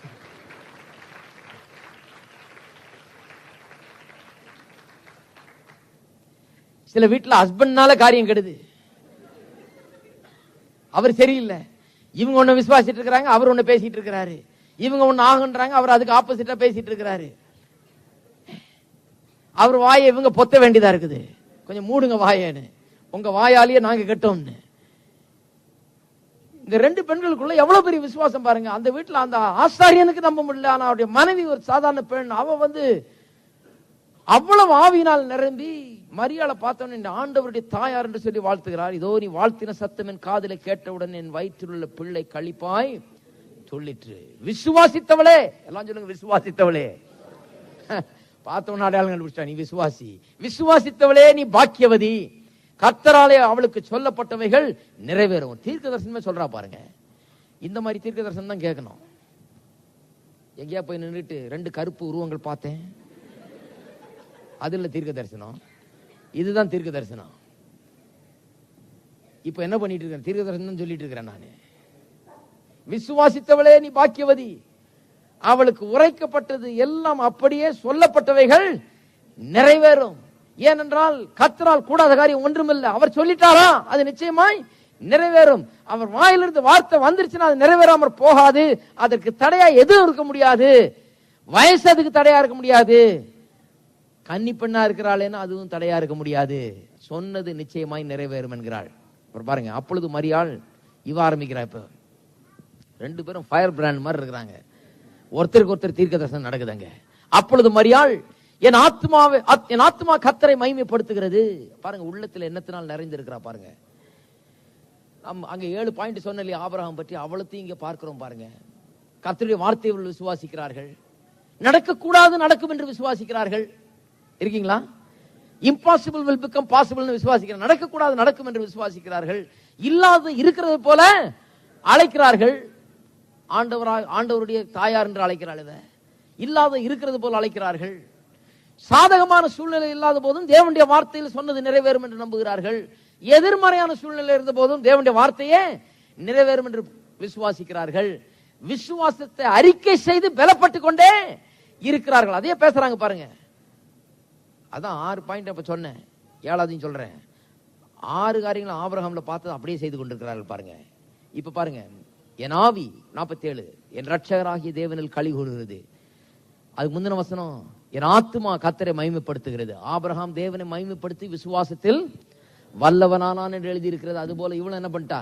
குழந்தை பிறக்கிறதுக்கு முன்னாலே என்ன பண்ணிட்டா? மகிமைப்படுத்த ஆரம்பிச்சிட்டா. மகிமைப்படுத்தினா என்ன அர்த்தம்? ஆண்டவரே உமக்கு ஸ்தோத்திரம், என்னுடைய கற்பத்தை நீர் ஆசீர்வதித்திருக்கிறபடியால் உமக்கு ஸ்தோத்திரம், நீர் சொன்னபடியே என்னுடைய கற்பத்திலே குழந்தை உருவாகிறபடியால் உமக்கு ஸ்தோத்திரம், உம்முடைய குமாரனை நான் பெற்றெடுப்பேன் ஸ்தோத்திரம், நீ சொன்ன வார்த்தைகள் அப்படியே நிறைவேறும், நான் எதை பற்றியும் கவலைப்படுறதில்லை, நீர் சொன்னீர் என்றால் அப்படியே நிறைவேறும் என்று சொல்லி அவள் கர்த்தரை மகிமைப்படுத்த ஆரம்பிச்சிட்டா, களி கூற ஆரம்பிச்சிட்டா. அவர் தம்முடைய அடிமையின் தாழ்மையை நோக்கி பார்த்தான். இதோ இது முதல் எல்லா சந்ததிகளும் என்னை பாக்கியவதி என்பார்கள். நல்லா யோசித்து பாருங்க. ஒரு கன்னி பெண்ணு கர்ப்பவதியாக போகிறா, கல்யாணம் ஆகாமலே. இதை போய் எலிசபெத் கிட்ட சொன்னா அந்த மாதிரி என்ன சொல்லியிருப்பாங்க? இந்த எலிசபெத் போய் சொல்றா, இந்த மாதிரி தேவதூதன் சொன்னாரு, பரிசுத்தாவியானவர் என் மீது நிழலிட்டு அதன் மூலமா நான் கர்ப்பவதி ஆவேன்னு சொன்னாரு அப்படின்னு சொன்னா, இந்த காலத்துல ஒரு லேடி கிட்ட போய் நீங்க அப்படி சொன்னீங்கன்னா, ஒரு சின்ன பொண்ணு போய் சொன்னிச்சுன்னா எப்படி என்ன நினைப்பாங்க? என்ன விளையாடுறியான்னு தனியா ரூம்ல கொண்டு போய் உண்மையை சொல்லு, என்ன ஆச்சு, என்ன தப்பு பண்ணிட்டு வந்த, இந்த மாதிரிலாம் பேசலாமா? அப்படிதான் பேசுவாங்க. இதுக்கு விசுவாசம் வேணும் பாருங்க. அந்த மாமா அவ்வளவு ரெடியா அதை ஏற்றுக்கொள்ளுகிறது. இவளும் பாருங்க, எல்லா சந்ததியாரும் என்ன கரைச்சி கொட்ட மாட்டாங்க, என்ன கல்யாணமாகாம குழந்தை பெற்றவன் பேச மாட்டாங்க, என்ன இழிவாய் பேசுவார்கள் பேசல. அவர் சொல்லுகிறார், எல்லா சந்ததி இது முதற்கொண்டு என்னை பாக்கியவதி என்பார்கள். நம்புறாவன், கர்த்தருடைய வார்த்தை எனக்கு உண்டாயிற்று, கர்த்தர் சொன்னதை நிறைவேற்றுவார், கர்த்தர் சொன்னதை நிறைவேற்றினார், எனக்கு அது ஆசீர்வாதம் தான், யாரை பற்றி நான் கவலைப்படலை, இது முதற்கொண்டு எல்லா சந்ததியும் என்னை ஆசீர்வதிக்கப்பட்டவர்கள் தான் சொல்லுவாங்க, என்னை பாக்கியவதி என்று தான் சொல்லுவார்கள் என்று சொல்லுகிறாள். இதெல்லாம் கொஞ்சம் யோசிச்சு பார்க்கணும் பாருங்க, சாதாரண காரியம் அல்ல. இப்படி விசுவாசிக்கிறது. வல்லமையுடையவர் மகிமையானவர்கள் எனக்கு செய்தார், அவருடைய நாமம் பரிசுத்தம் உள்ளது, அவருடைய இரக்கம் அவருக்கு பயந்திருக்கிறவர்களுக்கு தலைமுறை தலைமுறைக்கு உள்ளது, தம்முடைய புயத்தினாலே பராக்கிரமம் செய்தார், இருதய சிந்தையில் அகந்தை உள்ளவர்களை சிதறடித்தார், பலவான்களை ஆசனங்களிலிருந்து தள்ளி தாழ்மையானவர்களை உயர்த்தினார், பசியுள்ளவர்களை நன்மையினால் நிரப்பி ஐஸ்வர்யம் உள்ளவர்களை வெறுமையாய் அனுப்பிவிட்டார். அதான் நடந்திருக்கு பாருங்க. பரிசேயரு ஆசாரியரு இவங்கெல்லாம் ஓரம் கட்டிட்டாரு. இந்த 2 அம்மாங்களை பிடிச்சிருக்காரு, ஒரு கன்னி பெண்ணையும் ஒரு வயசான அம்மாவையும், 2 பேரையும் வச்சு உலகத்தையே ஒரு கலக்கு போ. 2 பேரும் நம்புறாங்க. கர்த்தர் சொல்றாரு, நீங்க 2 பேரும் நம்பினா போதும், இந்த உலகத்திலே தலைகளா ஆக்கிடலாம், நீங்க விசுவாசிங்கிறாரு. நம்முடைய பிதாக்களுக்கு அவர் சொன்னபடி ஆபிரகாமுக்கு அவன் சந்ததிக்கும் என்றென்றைக்கும் இரக்கம் செய்ய நினைத்து தம்முடைய தாசனாகி இஸ்ரவேலை ஆதரித்தார் என்றாள். மரியாள் ஏறக்குறைய 3 மாதம் அவளுடன் இருந்து தன் வீட்டுக்கு திரும்பி போனாள். அங்க நல்ல கம்பெனியில சேர்ந்துக்கிட்டா. ஒரு நாள்லயே இவ்வளவு பேசியிருக்காங்கன்னா மீதி 3 மாசம் என்ன பேசியிருப்பாங்கன்னு பாருங்க.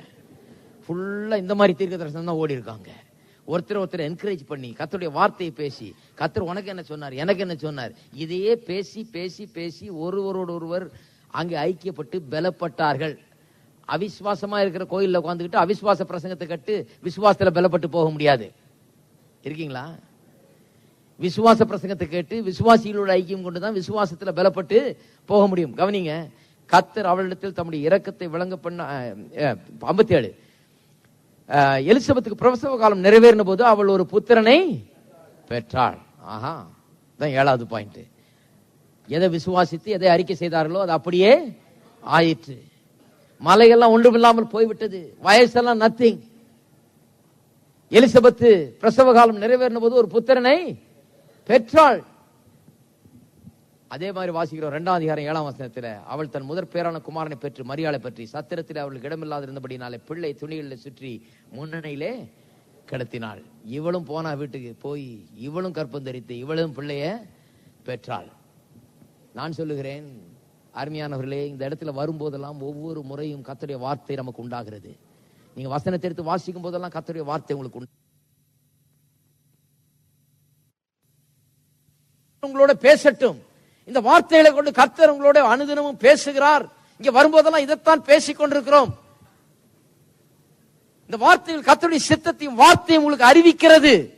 நான் சொல்லுகிறேன், இந்த வார்த்தை அறிவிக்கிறத அப்படியே பிடித்துக் கொள்ளுங்கள். ஏனென்றால் அது சொல்லுகிறதெல்லாம் அப்படியே ஆகும். அதை எடுத்து வாயில வையுங்கள், அதை பேசுங்கள், அதை விசுவாசியுங்கள், அதையே சிந்தியுங்கள். நான் சொல்லுகிறேன், இதுல என்னென்ன சொல்லி இருக்குதோ அதெல்லாம் நிறைவேறும். உங்களுடைய வியாபாரத்தை குறித்து என்ன சொல்லி இருக்குதோ அது நிறைவேறும். குடும்பத்தை குறித்து என்ன சொல்லி இருக்குதோ அது நிறைவேறும். உங்களுடைய சரீரத்தை குறித்து என்ன சொல்லி இருக்குதோ அது நிறைவேறும். உங்களுடைய பிள்ளைகளை குறித்து என்ன சொல்லி இருக்குதோ அது நிறைவேறும். உங்களுடைய சந்ததியை குறித்து என்ன சொல்லி இருக்குதோ அது நிறைவேறும். உங்களை குறித்த எல்லா காரியங்களுக்கு சொல்லப்பட்டிருக்கிறது அவையெல்லாம் அப்படியே நிறைவேறும். ஆகவேதான் எப்போதும் இதை எடுத்துக்கொண்டே இருங்கள். கர்த்தர் என்ன சொல்லுகிறார், கர்த்தர் என்னை குறித்து என்ன பேசுகிறார், என்ன சொல்லுகிறார், என்ன சொல்லி இருக்கிறார் என்பதை எடுத்து வாயில வைத்து கர்த்தரை மகிமைப்படுத்தி மகிழ்ந்து கறி உழுந்து கர்த்தருடைய வார்த்தையை பேசி அதையே பேசிக் கொண்டிருங்கள். நிச்சயமாய் அது நிறைவேறும். எத்தனை பேர் அதை விசுவாசிக்கிறீங்க? குழந்தை பிறக்கிறது மட்டுமல்ல,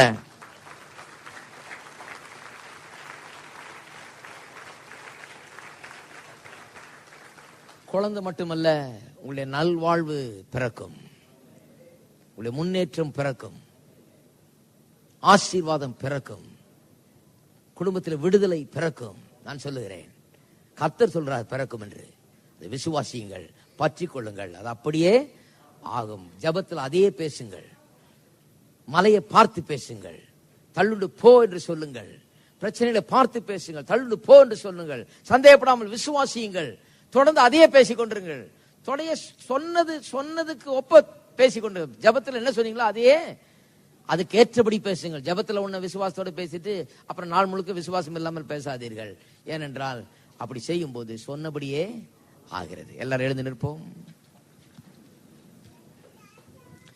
இந்த காலை வேளையில உங்களுக்கு சொல்ல விரும்புகிறேன், நீங்கள் யாரா இருந்தாலும் சரி, எப்பேற்பட்ட பிரச்சனையின் மத்தியில் இங்க வந்திருந்தாலும் சரி, கர்த்தருடைய வார்த்தை உங்களுக்கு உண்டாயிருக்கிறது. ஒரு பிரச்சனை கூட கர்த்தரால் கூடாத காரியம் என்று சொல்ல முடியாது. உங்களுடைய வாழ்க்கையில கூடாத காரியம் என்று ஒன்று கிடையவே கிடையாது. அதை முதல்ல விசுவாசிங்க. எல்லாரும் கையில உயர்த்தி சொல்லுவோம், என்னுடைய வாழ்க்கையில கூடாதது என்று ஒன்றுமே கிடையாது. என்னுடைய தேவனுக்கு கூடாது ஒன்றுமில்லை. ஆகவே எனக்கும் கூடாதது என்று ஒன்றுமே இல்லை. என்னுடைய பிரச்சனைகள் எல்லாம் ஒன்றுமில்லாமற் போகும். எனக்கு எதிராக இருக்கிற சூழ்நிலைகள் எல்லாம் ஒன்றுமில்லாமற் போகும்.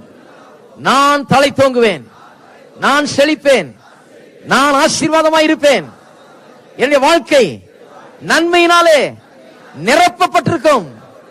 தேவ ஆசீர்வாதங்கள் அனைத்தும் என்னுடையது. ஹல்லேலூயா.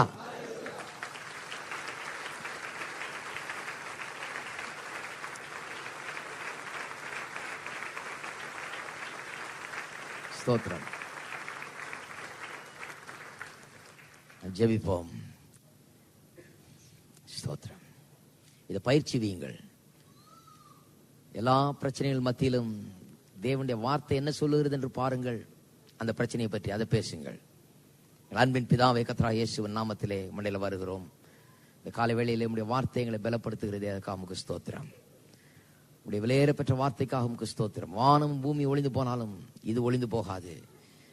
சொன்னது அப்படியே ஆகும் என்று நாங்கள் விசுவாசிக்கிறோம். எங்களை பற்றி நீர் சொல்லி இருக்கிற அனைத்து காரியங்களும் அப்படி ஆகும் என்று விசுவாசிக்கிறோம். எங்களை பற்றி என்ன சொல்லி இருக்கிறது வேதம் என்பதை எடுத்து தெரிந்தெடுத்து சூஸ் பண்ணி அதை எங்களுடைய வாயில வைக்கக்கூடியவர்களாய் கர்த்தாவே நாங்கள் மாறும்படியாய் எங்களுக்கு நீர் கிருபை செய்கிறபடியால் உமக்கு ஸ்தோத்திரம் கர்த்தாவே. ஜீவனை தெரிந்து கொள்ளுகிறவர்களாய் ஒவ்வொரு நாளும் மரணத்தை வெறுத்து ஒதுக்குகிறவர்களாய் ஜீவனை தெரிந்து கொண்டு அதை எங்கள் வீட்டிலே, எங்கள் குடும்பங்களிலே, எங்கள் வாழ்க்கையிலே ஸ்தாபிக்கிறவர்களாய் ஒவ்வொருவரும் இருக்கட்டும் கர்த்தாவே. இயேசுவின் நாமத்திலே ஜீவனை தெரிந்து கொள்கிறோம், பலத்தை தெரிந்து கொள்கிறோம், சுகத்தை தெரிந்து கொள்கிறோம், விடுதலையை தெரிந்து கொள்கிறோம், ஆசீர்வாதத்தை தெரிந்து கொள்கிறோம், வெற்றியை இயேசுவின் நாமத்திலே எடுத்துக்கொள்கிறோம். மற்றெல்லாவற்றையும் நிராகரிக்கிறோம், புறமே தள்ளுகிறோம். இயேசுவின் நாமத்திலே வெற்றியும் ஜெயத்தையும் சமாதானத்தையும் சுகத்தையும் ஆரோக்கியத்தையும் எடுத்துக்கொள்கிறோம், சொந்தமாக்கி கொள்ளுகிறோம். ஸ்தோத்திரம் கர்த்தாவே, ஸ்தோத்திரம். அது அப்படியே ஆகிறபடியால் நமக்கு ஸ்தோத்திரம். என்னை மலைகளை பார்த்து இயேசுவின் நாமத்திலே பேசுகிறோம். பேர்ந்து சமுத்திரத்தில் தள்ளுண்டு போ என்று சொல்லுகிறோம். ஒன்றுமில்லாமற் போகட்டும் என்று சொல்லுகிறோம். வியாதிகள் ஒன்றுமில்லாமற் போகட்டும் இயேசுவின் நாமத்தினாலே. சரீர பலவீனங்கள் இயேசுவின் நாமத்திலே ஒன்றுமில்லாமற் போகட்டும். இயேசுவின் நாமத்திலே நோய்கள் ஒன்றுமில்லாமற் போகட்டும். ஸ்தோத்திரம், ஸ்தோத்திரம் கர்த்தாவே, ஸ்தோத்திரம் கர்த்தாவே, ஸ்தோத்திரம். பொருளாதார பிரச்சனைகள் ஒன்றுமில்லாமற் போகட்டும். இல்லாமையும் வறுமையும் ஏழ்மைத்தனம் ஒன்றுமில்லாமற் போகட்டும். வேலையில்லா திண்டாட்டங்கள் ஒன்றுமில்லாமற் போகட்டும். வழி வாசல்கள் திறக்கப்படட்டும் இயேசுவின் நாமத்தினாலே. ஆசீர்வாதங்கள் உண்டாகட்டும், அற்புதங்கள் நடக்கட்டும் இயேசுவின் நாமத்தினாலே. கையிட்டு செய்கிற காரியங்கள் எல்லாவற்றிலும் ஆசீர்வாதத்தை கட்டளையிடுவார் என்று எழுதியிருக்கிறதே. நீர் கட்டளையிட்டிருக்கிறபடியால் அளவுக்கு ஸ்தோத்திரம். உடன்படிக்கையின் மக்களாக எங்களுடைய கையின் கிரியைகள் எல்லாவற்றிலும் உம்முடைய ஆசீர்வாதம் இருக்கிறபடியால் நமக்கு ஸ்தோத்திரம். ஸ்தோத்திரம் கர்த்தாவே. அதை தடுத்து நிறுத்த எந்த சக்தியாலும் முடியாது. ஆசீர்வாதத்தை எடுத்துக்கொள்கிறோம். ஜனங்கள் ஆசீர்வதிக்கப்பட்டிருக்கட்டும். இந்த வார்த்தையில் உள்ளங்களில் கிரியை செய்யட்டும். இயேசுவின் நாமத்திலே ஜெபிக்கிறோம். நம்முடைய கர்த்தராகிய இயேசு கிறிஸ்துவின் கிருபையும் பிதாவாகிய தேவனுடைய அன்பும் பரிசுத்த ஆவியானவருடைய ஐக்கியம் நம் அனைவரோடும் இன்றைக்கும் என்றைக்கும் இருப்பதாக. ஆமென். இந்த பாடலை எல்லாரும் சேர்ந்து பாடுவோம். பிறகு கலைஞர் செல்வோம். சாயங்காலம் வெற்றி வாழ்க்கை குறித்து பேசுகிறோம். வாருங்கள், மற்றவர்களை அழைத்து வாருங்கள். தொடர்ந்து இந்த போதனைகளை காலையில் போதிப்போம். ஜெபத்தை குறித்து